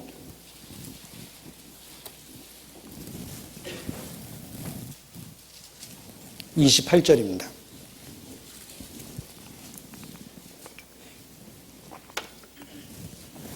아무 일에든지 대적하는 자를 인하여 두려워하지 아니하는 이 일을 듣고자 함이라.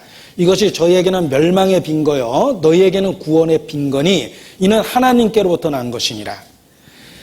자, 어떤 사람은 복음 때문에 고난을 받습니다. 어떤 사람은 복음을 대적하고 있습니다. 그것이 한 사람에게는 멸망의 빈거고 또 한 사람에게는 구원의 빈거입니다. 그래서 고난에 참여하는 자, 그가 어느 편에 속해 있는가가 그 모습 속에서 드러나는 것입니다. 그래서 우리의 영적 정체성이 때로는 이 고난에 참여하는가 그렇지 않은가를 통해서 드러나는 거다라고 말할 수도 있습니다. 신앙이 결코 관념적인 거나 이론적이거나 지식적인 것이 아닙니다. 그 관념적이고 이론적인 신앙의 지식이 우리를 얼마나 고통스럽게 합니까? 신앙은 거듭남이라고 이야기했죠. 이전 것은 지나갔으니 보라 새 것이 되었다고 말합니다.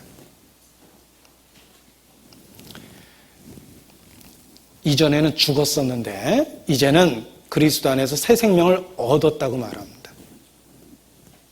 어둠과 빛처럼 전혀 다른 놀라운 변화입니다. 그래서 우리는 그 특별한 변화를 거듭났다라고 표현하는 것입니다. 단지 지식적이고 이론적인 동의는 결코 고난에 참여하게 안 합니다. 그래서 자기의 영적인 정체를 드러내게 하는 것입니다. 우리가 고난에 참여하고 복음이 전해지는 현장에 참여함을 통해서 우리가 어느 편에 속해 있는지를 분명하게 스스로에게 나타낼 수 있습니다. 이 빌립보서의 내용을 살펴보면 그 흐름을 잡기가 정말 어렵습니다. 예를 들면 교리서신이라고 일컬어지는 로마서는 그 말씀에 분명한 논리적 흐름이 있습니다. 그래서 교리적인 부분이 체계적, 논리적으로 진술되고 그 교리를 바탕으로 한 실천적인 면이 또한 논리적, 체계적으로 제시됩니다. 그래서 전체적인 흐름을 한눈에 알아볼 수 있게끔 이렇게 되어 있습니다. 그에 비하여 빌립보서는 읽어보면 도대체 무엇을 전체적으로 얘기하려고 하는지 흐름을 잡기가 어렵습니다.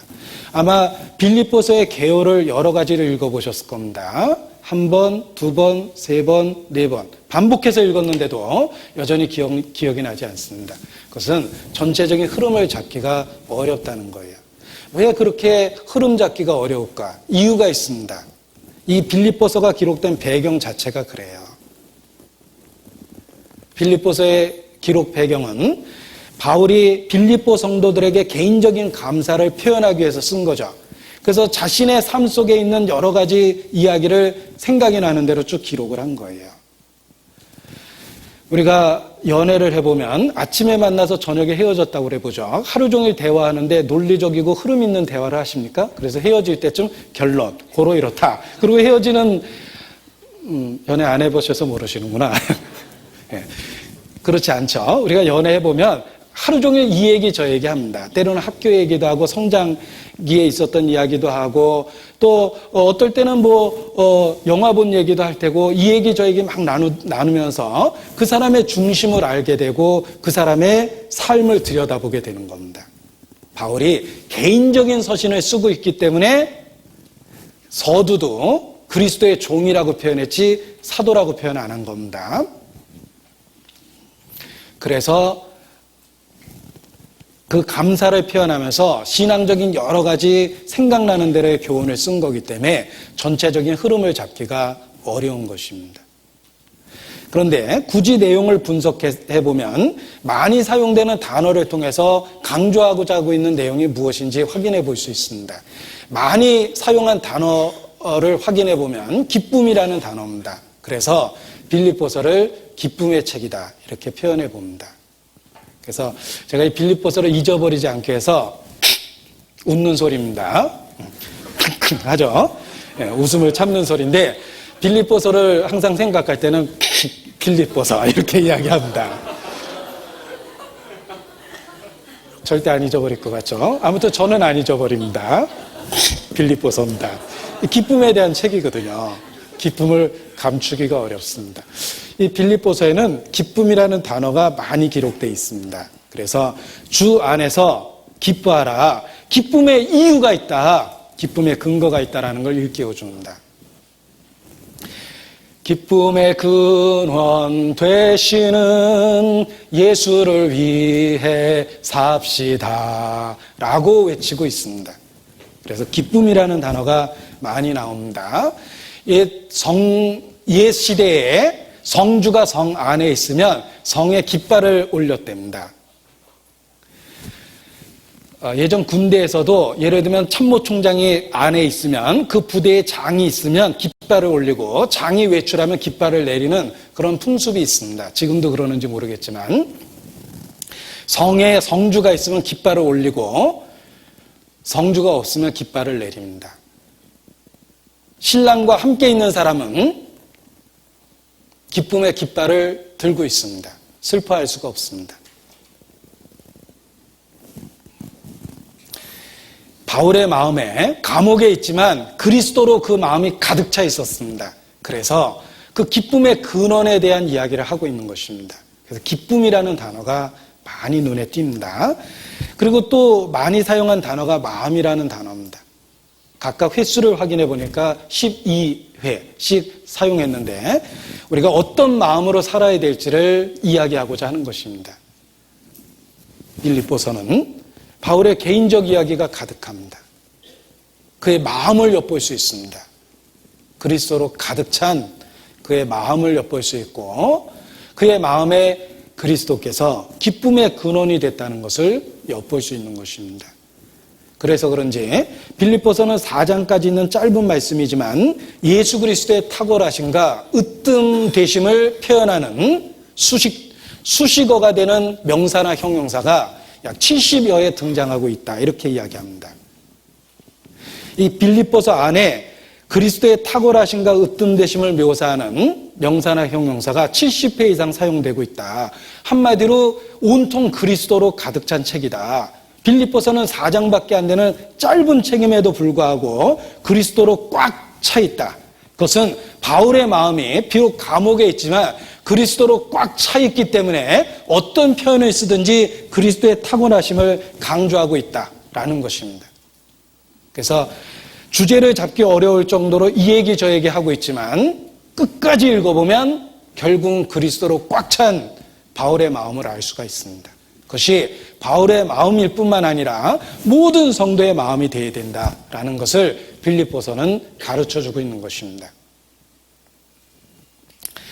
자, 사랑하는 어머니, 돌아가신 어머니를 추억하는 자리에 자녀들이 모였습니다.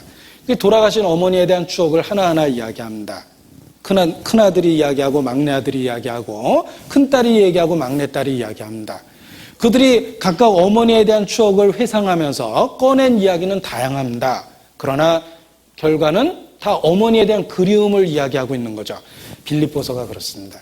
4장의 내용 속에 다양한 그리스도의 이야기가 여러 가지 상황 속에서 언급되어 있습니다. 그런데 놀라운 것은 그 모든 이야기가 그리스도의 탁월하심을 계속 드러내고 있다는 것입니다. 결국은 빌립보서는 우리의 모든 것이 되시는 그리스도에 대한 이야기를 우리에게 알려주고 있고 우리의 마음이 빌립보서와 같아야 된다라는 이야기를 하고 있다는 것입니다.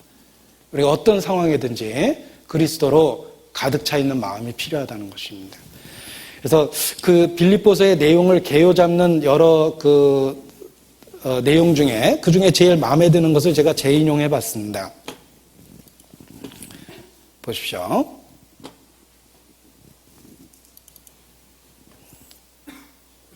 빌립보서의 전체적인 내용을 장별로 요약해 봤습니다.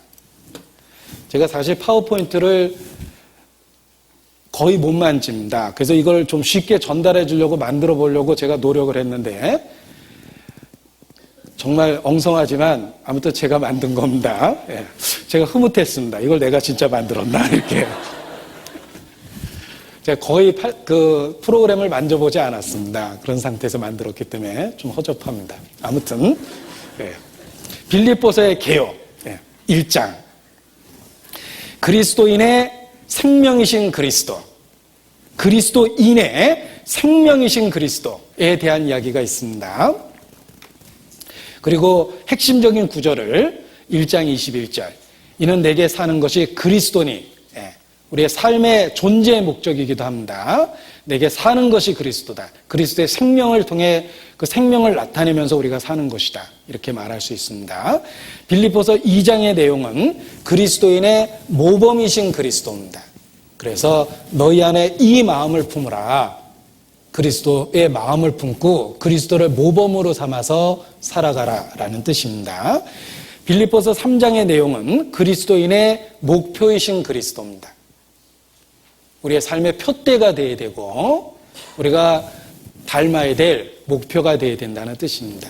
그래서 3장 10절로 11절에 내가 그리스도와 그 부활의 권능과 그 고난의 참여함을 알려하여 그의 죽으심을 본받아 어찌하든지 죽은 자 가운데서 부활에 이르려 하노니, 그것이 삶의 목표가 되어야 됩니다. 또한 빌립보서 4장의 내용은 제가 수요 설교 때 이 주제로 이야기를 했습니다. 그리스도인의 능력이신 그리스도에 대한 이야기를 하고 있습니다. 그래서 유명한 성경 구절이죠. 내게 능력 주시는 자 안에서 내가 모든 것을 할 수 있느니라. 몇 장 몇 절인지 안 보인다고 그러는데 잘 보면 보입니다. 빌립보서 4장 13절입니다. 빌사일삼. 중국어처럼 들리죠? 응? 어떤 분이 중국집 가서 메뉴를 시키는데 제일 싼 거 하고 시켰습니다. 중국집 주인이 못 알아듣더래요. 제일 싼 거. 그랬더니 짜장면 달라는 이야기인데 제일 싼 걸로 달라고 그런 겁니다. 이 중요한 얘기를 할 때 제가 쓸데없는 얘기를 해서 중요한 게 안 중요해졌는데 다시 한번 생각해 보면 그리스도인의 생명이신 그리스도, 그리스도인의 모범이신 그리스도, 그리스도인의 목표이신 그리스도, 그리스도인의 능력이신 그리스도입니다. 그래서 전체적인 내용을 한마디로 요약하면 이와 같이 놀라운 그리스도, 그 안에서 항상 기뻐하라라는 이야기를 하고 있습니다. 결국은 빌립보서는 우리의 모든 것이 되시는 그리스도를 알려줍니다. 빌립보서를 통해서 그리스도가 우리 삶의 모든 것이 된다. 우리의 생명이며 모범이며 우리의 목표이며 우리의 능력이다. 빌립보서를 통해서 우리의 마음도 그리스도로 가득 채울 수 있게 됩니다. 그리고 그 결과로서 주 예수보다 더 귀한 것은 없네. 중심으로 아멘하면서 그런 찬송을 부를 수 있게 됩니다. 빌립보서의 내용을 중요한 내용을 하나씩 살펴보도록 하겠습니다. 먼저 빌립보서 1장 1절의 내용을 보면 그리스도 예수의 종, 자, 다른 데서 사도라고 표현했을 때는 어떤 공적인 그 권위가 필요했을 때는 사도라는 말을 씁니다. 그러나 개인적인 서신에 있어서는 바울은 지극히 겸손했습니다. 종이라고 자기 자신을 표현했습니다. 디모데는 그리스도 예수의 종 바울과 디모데는, 바울은 1인 특공대가 아니라고 그랬죠? 동역자가 있었습니다. 그리스도 예수 안에서 빌립보에 사는 모든 성도와 또는 감독들과 집사들에게 편지하노니, 자, 빌립보에 사는 모든 성도, 그래서 빌립보서가 필리피언스, 이렇게 영어로 빌립보의 성도들이라는 의미를 담고 있는 것입니다. 자, 빌립보에 사는 모든 성도들, 요거를 간단하게 줄여보면 사실은 어디에 살고 있느냐면 주 안에서 살고 있는 것입니다. 빌립보에 사는 모든 성도의 영적인 주소는 주 안입니다. 감독들과 집사들에게 편지하노니 그랬죠. 교회 감독과 집사라는 질서가 필요하다라는 걸 알 수가 있습니다. 그리고 그의 첫 번째 인사말에 빠지지 않는 단어가 은혜입니다. 하나님 우리 아버지와 주 예수 그리스도에게로서 은혜와 평강이 너희에게 있을지어다. 자, 은혜의 결과가 평강입니다. 악인에게는 평강이 없습니다. 은혜의 결과로 평강이 주어진 것입니다. 그래서 부활하신 예수 그리스도께서 제자들에게 나타나셨을 때 하셨던 첫 번째 말씀이 Hello everyone이 아닙니다. 첫 번째 하신 말씀이 너희에게 평강이 있을지어다입니다. 은혜의 결과 비로소 우리에게 평강이 주어진 것입니다. 그래서 이 바울의 인사말에 은혜와 평강이라는 말이 항상 즐겨 사용되고 있습니다. 자, 첫 번째 문장에 은혜라는 말이 나왔습니다. 그리고 빌립보서 4장 보십시오. 마지막 문장을 보십시오.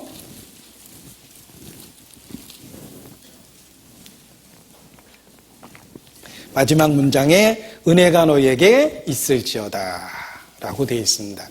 자, 은혜로 시작한 첫 문장은 은혜가 있을지어다 라는 말로 끝이 나고 있습니다. 한마디로 빌립보서는 은혜로 시작해서 은혜로 끝나고 있습니다. 그리스도라는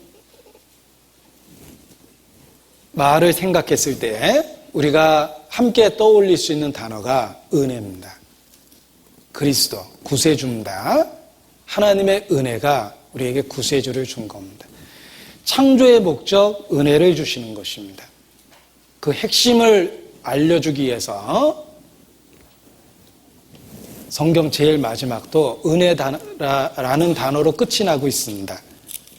요한계시록 22장 21절 마지막 구절입니다.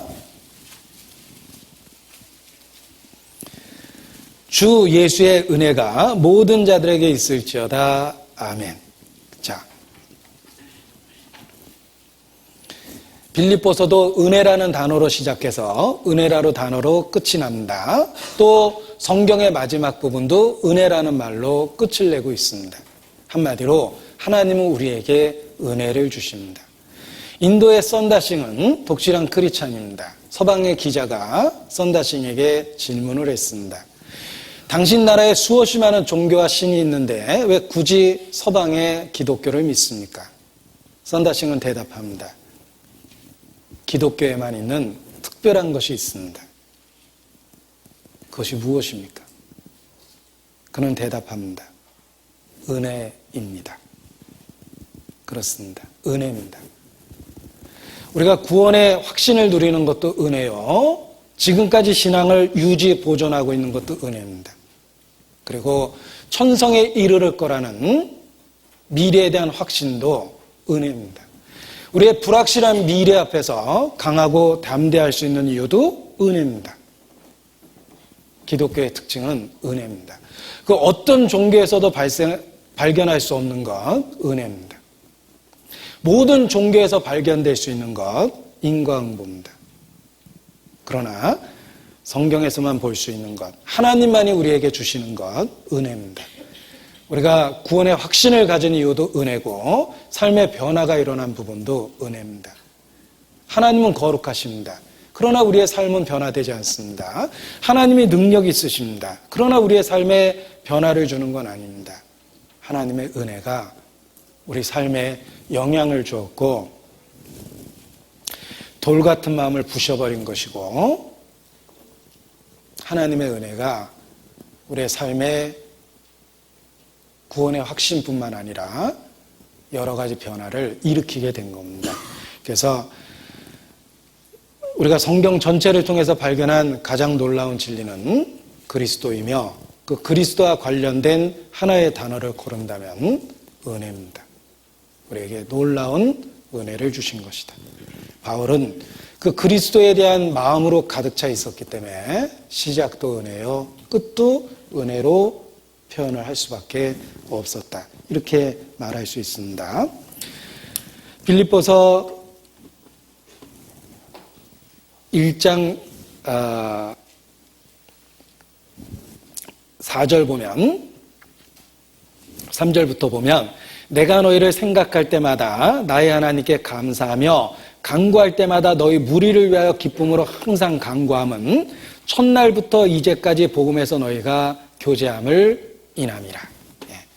자, 첫날부터 이제까지 그들은 바울에 의하여 예수 그리스도를 전해 들었습니다.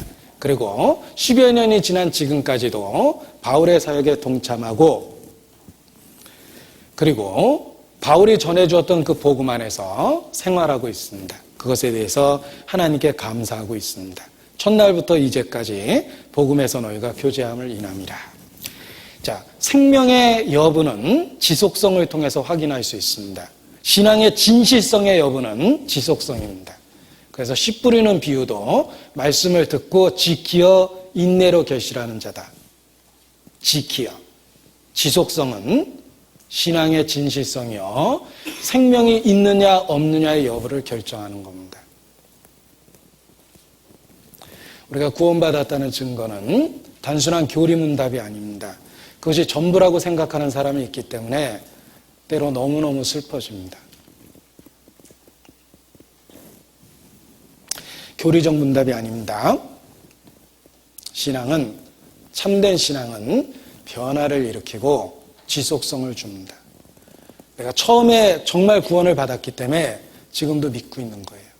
그리고 지금까지 지켜주신 주님이 앞으로도 지키실 거라고 믿고 강하고 담대한 마음을 갖는 것입니다. 신앙의 진실성은 지속성입니다. 첫날부터 이제까지. 지속성이 없으면 자기 자신을 냉정하게 다시 한번 살펴봐야 됩니다. 그리고 여기 교제의 참된 의미가 있습니다. 첫날부터 이제까지 복음에서 너희가 교제함을 인함이라. 자기 번역을 한번 보면 Because of your partnership in the gospel from the first day until now. 죄송합니다. 못 알아듣는 말을 해서. 네. 근데 여기 교제라는 말을 뭘로 번역했는가 봤더니 Because of your partnership 이라고 이렇게 번역을 했습니다. 자, 교제에 참된 의미가 있습니다. 파트너십입니다. 참여하고 동참한다는 뜻입니다. 정말 교제하고 있습니까? 모임에 나왔다는 뜻이 아닙니다. 정말 교제하고 있습니까? 함께 찬송 불렀다고 교제하고 있는 거 아닙니다. 복음의 현장에 동참하는 것이 진정한 교제예요. 단지 교회에 몸이 참여했다고 교제하고 있는 거 아닙니다. 파트너십이 있어야 돼요. 복음이 전해지는 현장에 참여되어 있어야 됩니다. 그게 교제입니다. 그래서 빌립보서 보면 이런 표현이 있습니다. 빌립보서 1장 27절 오직 너희는 그리스도의 복음에 합당하게 생활하라. 이는 내가 너희를 가보나 떠나 있으나 너희가 일심으로 서서 한뜻으로 복음의 신앙을 위하여 협력하는 것과 이게 진정한 교제다. 이렇게 말할 수 있습니다. 진정한 교제는 개인적으로는 복음에 합당하게 생활하는 것입니다. 그리고 일심으로 서서 한뜻으로 복음의 신앙을 위하여 협력하는 것. 그것이 성경에서 말하는 진정한 교제입니다. 단지 일요일 날 교회에 나왔다고 교제하는 게 아닙니다. 모임에 몸이 참여했다고 교제하는 게 아닙니다. 복음의 전도의 현장에 협력하고 동참하는 것. 그것이 진정한 교제다. 이렇게 말할 수 있습니다. 과연 내가 마음과 몸으로 교제하고 있는가 생각해 봐야 됩니다. 우리가 교제하고 있다는 건 전도의 현장에 협력하고 동참하는 거라고 그랬죠. 그래서 봉사하고 그래서 물질을 희생하고 헌금에 동참하고 그러는 겁니다. 교제하고 있기 때문에 정말 하나가 되어 있는 거예요. 단지 교회 안에도 명목상의 크리스천이 있습니다. 교회 안에도 처치고 교회에 왔다 갔다 하는 사람이 있습니다.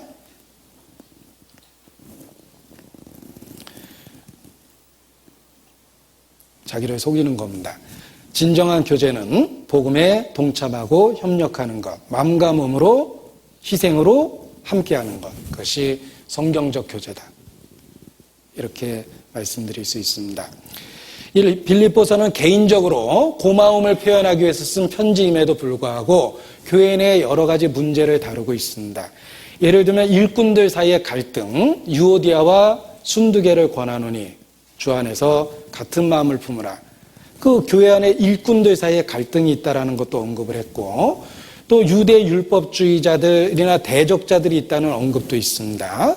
신앙의 위협을 가하는 주변 여건들은 늘 있다는 것입니다. 그래서 3장 2절에 보면 개들을 삼가고 행악하는 자를 삼가고 손 할례당을 삼가라. 개들, 행악하는 자들, 손 할례당. 이것이 이제 빌립보 교회의 어떤 문제의 원인이 됐던 것들 중에 하나입니다. 개들을 삼가라고 되어 있는데, 개하고 싸워서는 안 되는 이유 세 가지가 있습니다. 개하고 싸워서 이기면 개보다 더한 사람이고, 지면 개만도 못한 사람이 되는 거고, 비기면 어떻게 되죠? 개 같은 사람이 되기 때문에 고로 개들을 삼가라, 뭐 이럭저럭 개들을 삼가라 라고 얘기하셨습니다. 아무튼 교회에 대적자가 있다라는 거죠. 개들, 행악자들, 손할례당, 대적하는 자들이 있습니다. 그리고 불행하게도 교회 안에도 또 갈등과 다툼이 있었습니다. 그래서 바울이 감옥에 있는 그 처지에서 15절에 보면 어떤 이들은 투기와 분쟁으로, 어떤 이들은 착한 뜻으로 그랬죠. 투기와 분쟁을 갖고 있는 사람들이 있었습니다. 그들은 17절에 보면 순전치 못하게 다툼으로 그리스도를 전파했습니다. 자, 어떤 이들은 불행하게도 교중 사람들입니다. 투기와 분쟁과 다툼을 갖고 있었어요. 그러니까 교중 안에도 갈등을 일으킬 만한 문제점이 있었다는 것입니다. 이 투기와 분쟁 또 다툼으로라는 그 표현을 찾아보니까 영어 번역이 이렇게 마음에 와닿았습니다. 투기와 분쟁 또 다툼이라는 말을 영어 단어로 찾아보니까 envy, 시기죠. 투쟁, rival. 동역자를 경쟁자로 생각한 겁니다. 그 다음에 selfish ambition, 이기적인 어떤 동기들, 욕망들, selfish ambition, 이기적 욕망. 이런 말을 투기와 분쟁, 다툼 이렇게 번역한 겁니다. 자, 교회 안에서 envy, 시기를 느끼십니까? 혹시 교회 안에서 rival, 경쟁자로 여기십니까? 혹 교회 안에서 selfish ambition, 이기적 욕망을 갖고 계십니까? 네, 합당치 않다는 거예요. 성도는 결코 경쟁자가 아닙니다. 라이벌이 아닙니다. 동역자입니다. 전우입니다. 전쟁터의 전우가 서로에게 얼마나 소중한지 아시죠? 자기 생명을 지킬 수 있는 방법입니다. 전우는. 우리는 영적 전우라는 거 아셔야 돼요. 그래서 고향은 달라도 전우기 때문에 하나가 되는 겁니다. 영적 전우입니다. 교회 안에서 순전치 못한 envy, rival, selfish ambition 이런 거 있으면 안 됩니다. 이 빌립보 내에도 사람 있는 곳에 문제가 있듯이 그 모범적인 교회였음에도 불구하고 이와 같은 문제들은 있었다는 것입니다. 안팎의 적이 있었다는 거예요. 내적으로는 성도들 간의 투기와 분쟁과 다툼, 외적으로는 손할례당, 개들, 행악자들 이런 사람들이 있었습니다. 자, 바울은 그러한 여러 안팎의 문제를 통해서 정말 사도로서 눈물을 흘리면서 권면합니다. 눈물을 흘리면서 권면했다 그랬죠. 빌립보서 3장 18절입니다. 저는 바울에게 제일 부러운 것 중에 하나입니다. 바울의 달란트, 능력, 은사보다 훨씬 더 진짜 부러운 게 있습니다. 바울의 눈물입니다. 내가 여러 번 너에게 말할거니와 이제도 눈물을 흘리며 말하노니 여러 사람들이 그리스도의 십자가의 원수로 행하느니라. 바울은 대적자에 대한 숨은 사랑이 있었습니다. 진리를 대적하는 사람들의 미움보다는 그들에 대한 안타까움이 가득했습니다. 그래서 눈물을 흘리며 말한 겁니다. 우리가 죄를 냉정하게 죄라고 이야기할 수 있습니다. 형제자매의 잘못을 아주 이성적으로 날카롭게 분석해낼 수 있습니다. 그러나 우리에게 필요한 것은 냉정한 이성적 분석력이 아닙니다. 눈물이 필요한 거예요. 눈물 없이 충고하고 눈물 없이 권면하니까, 책망하니까 관계가 더 깨지는 겁니다. 바울은 전도자의 자격이 있습니다. 눈물이 있기 때문에 그래요. 대적자에 대한 슬픔이 있었습니다. 죄에 대한 슬픔이 있었습니다. 갈등에 대한 안타까움을 갖고 있었습니다. 그래서 권면할 자격이 있습니다. 우리는 눈물 없이 손쉽게 서로에게 충고를 하기 때문에 술 취한 자의 손에 들린 가시처럼 충고가 상처가 되는 겁니다.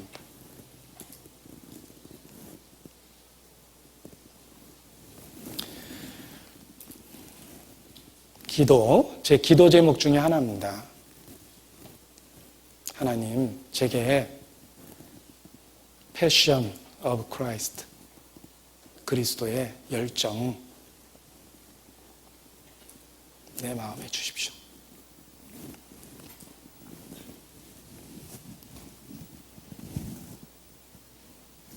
바울은 진정한 그리스도의 심장으로 책망할 수 있는 자격을 갖고 있었다, 이렇게 말할 수 있습니다. 우리는 단지 죄를 기준을 삼아서 옳고 그른 것을 갖고 냉정하게 구별해서 교훈하고 책망할 수는 있지만 서로에게 상처가 되는 이유는 눈물이 부족해서, 이렇게 말할 수 있습니다. 빌립보서 1장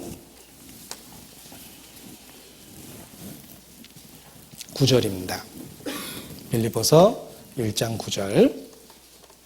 여기 우리가 기도해야 될 제목이 있습니다. 그래서 빌립보서 1장 9절을 여기 인용해 보려고 그러는데 한번 보십시오.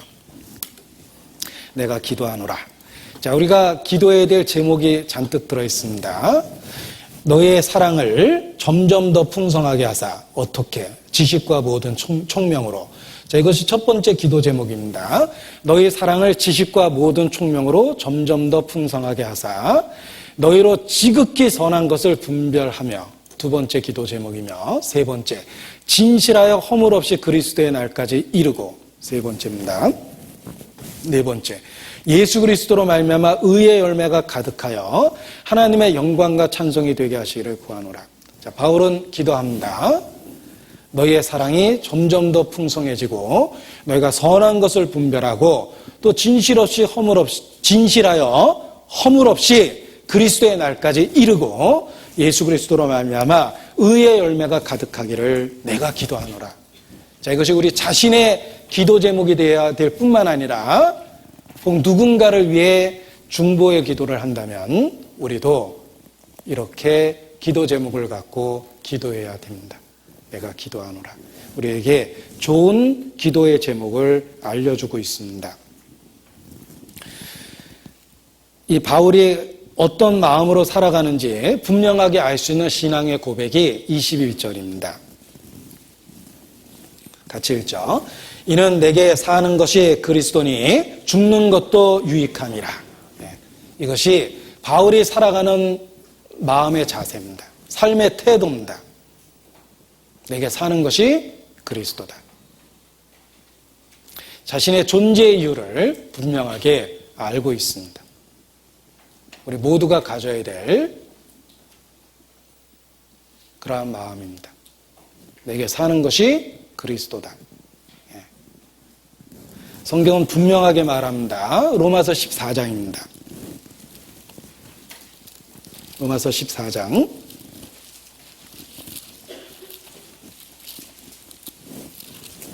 9절 10절입니다. 죄송합니다. 로마서 14장 7절 8절입니다.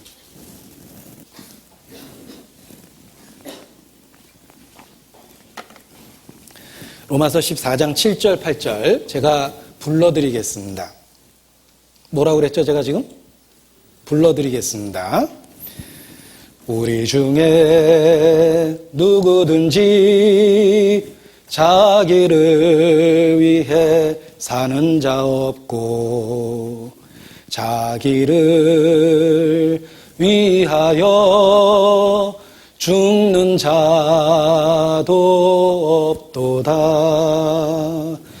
우리가 살아도 주를 위해 살고 우리가 죽어도 주를 위하여 죽나니 그러므로 사나 죽으나 우리가 주의 것이로다. 자, 한번 불러보면 정말 우리의 마음의 자세를 만들어줍니다. 우리가 사나 죽으나 주의 것이로다. 바울뿐만 아니라 모든 그리스도인의 마음이 되어야 됩니다. 내게 사는 것이 그리스도다. 어떻게 내게 사는 것이 그리스도다, 내가 사나 죽으나 다 주의 것이다 라고 이야기할 수 있을까? 방법이 있습니다. 2장의 방법이 있어요. 빌립보서 2장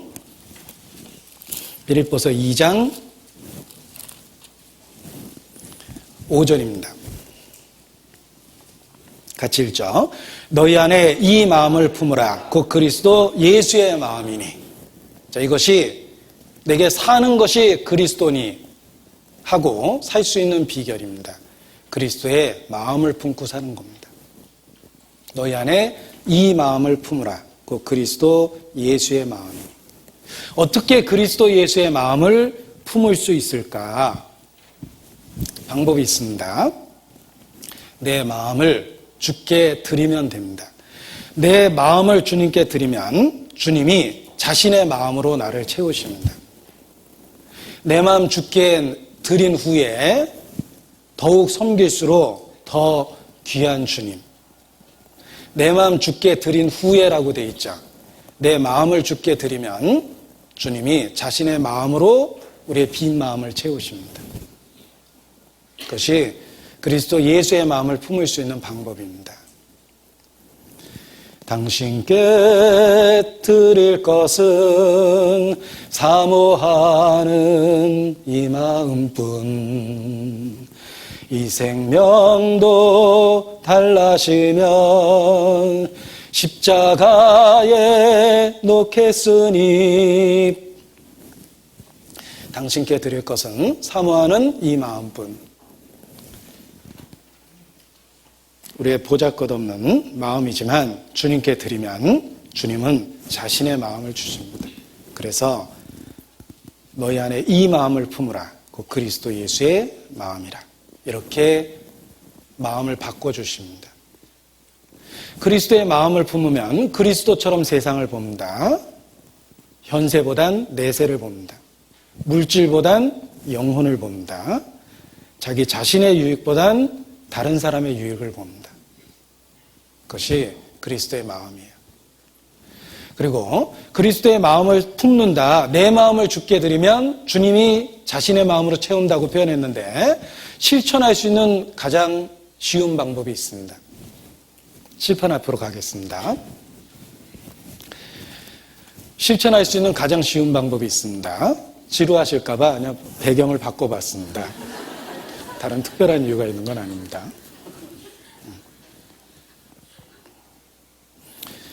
우리가 이 땅에서 그리스도라는 배역을 맡은 배우처럼 살면 됩니다. 배우들 보면 자기 배역과 놀라울 정도로 하나가 됩니다. 제가 패션 오브 크라이스트에 나오는 그 예수님 역할을 맡은 배우를 보고 진짜 감탄을 했어요. 내가 예수님을 보고 있다고 착각이 생겼거든요. 영화 속에서.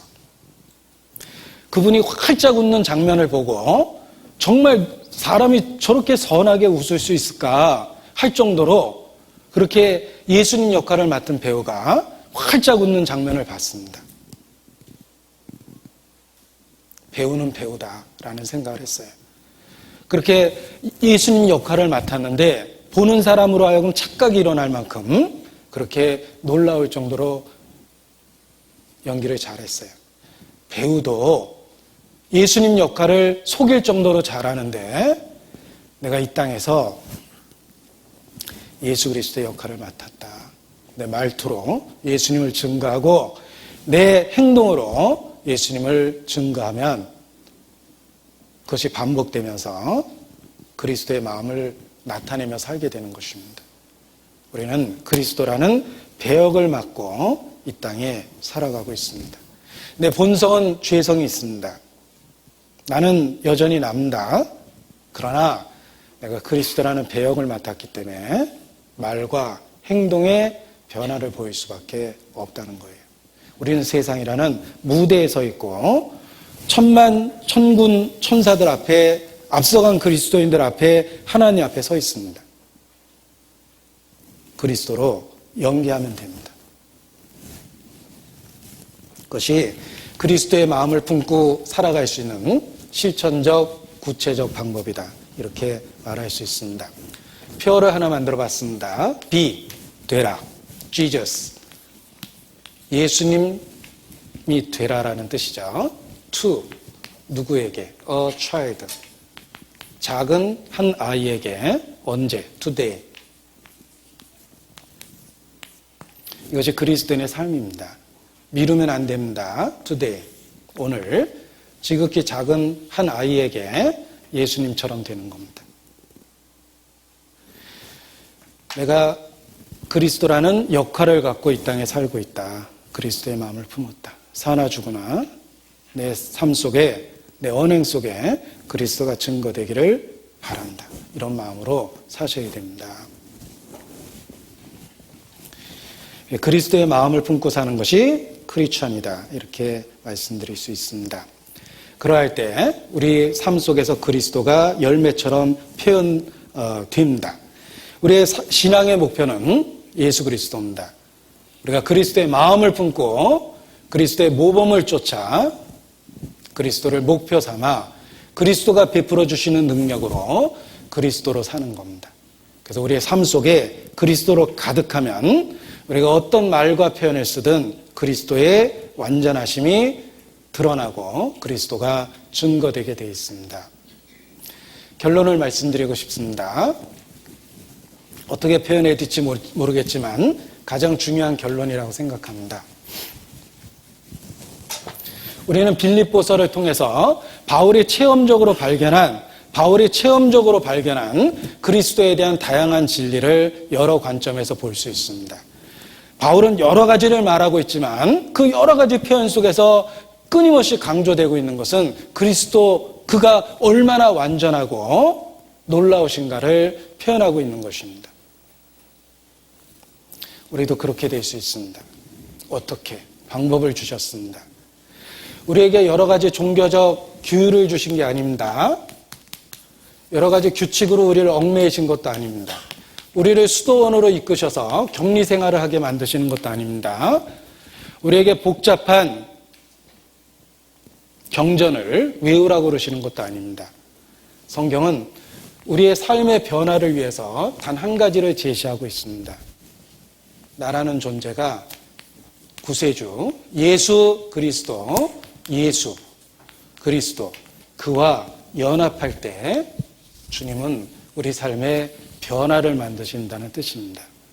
성경은 두껍고 복잡해 보이지만 예수 그리스도라는 한 분, 인격, 그리스도를 우리에게 증거합니다. 우리의 삶의 비결은 규칙과 규율이 아닙니다. 복잡한 경전을 외워서가 아닙니다. 우리의 삶의 변화는 그리스도와 연합을 통해서 일어납니다. 내가 구원의 확신을 갖는 것도 구세주를 믿고 연합했기 때문입니다. 우리의 삶의 변화, 그리스도와 연합을 통해서 일어납니다. 우리에게 정말 쉬운 방법을 주신 거예요. 하나님이 세상을 이처럼 사랑하사 독생자를 주셨습니다. 예수 그리스도, 그와의 연합이 우리의 삶에 기적을 만들고 우리의 삶의 변화를 만들고 우리의 삶에 풍성한 영적 결실을 만듭니다. 내게 사는 것이 그리스도라. 우리가 예수 그리스도에 대해서 정말 나의 주시며 나의 하나님이시다라는 고백과 함께 그 그리스도의 완전함과 충족함을 깨닫고 그리스도를 향해서 내 주 예수 그리스도를 아는 지식이 가장 고상함이라고 고백할 때 우리의 삶의 변화가 일어납니다. 그 변화가 지속됩니다. 결국은 나라는 존재가 그리스도와의 연합을 통해 가치와 의미와 목적이 생긴다. 이렇게 말할 수 있습니다. 내게 능력 주시는 자 안에서 내가 모든 것을 할 수 있느니라. 영어 문장을 한번 외워봤습니다. 내가 모든 것을 할 수 있다. I can do everything. 자, 이 말은 사람은 할 수 없는 표현입니다. 할 수 있는 방법을 주셨습니다. Through him. 또 다른 번역에 I Christ라고 이렇게 명백하게 써 있는 경우도 있습니다. 그를 통해서 뭐든지 할 수 있습니다. 그가 누구시냐면 Who gives me strength. 내게 힘을 주시는 분입니다.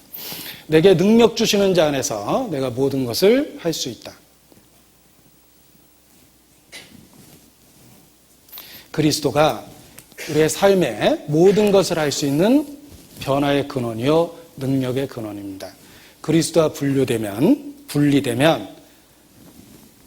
아무것도 할 수 없습니다. 너희가 나를 떠나서는 아무것도 할 수 없느니라.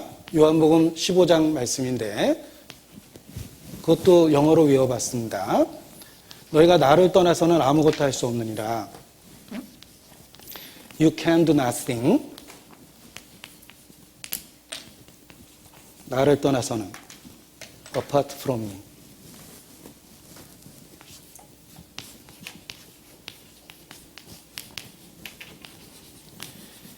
제 생각에는 좋은 문장을 외우는 게 좋을 것 같아요.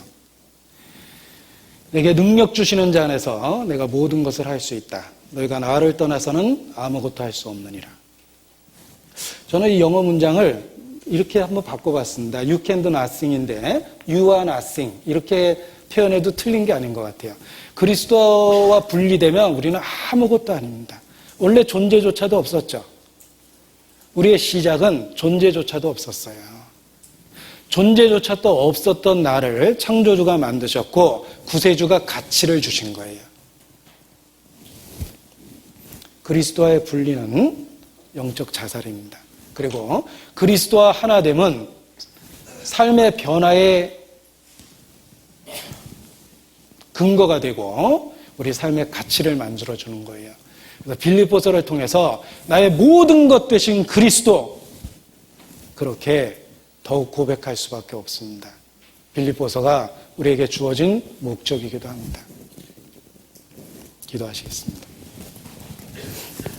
살아계시는 거룩하신 아버지 하나님, 오늘 빌립보서를 통해서 우리에게 많은 교훈을 주심을 진심으로 감사를 드립니다. 이 교훈이 우리의 언행의 변화로 나타날 수 있도록 주께서 능력을 주시고 또 영광을 더하여 주시기를 주님께 기도합니다.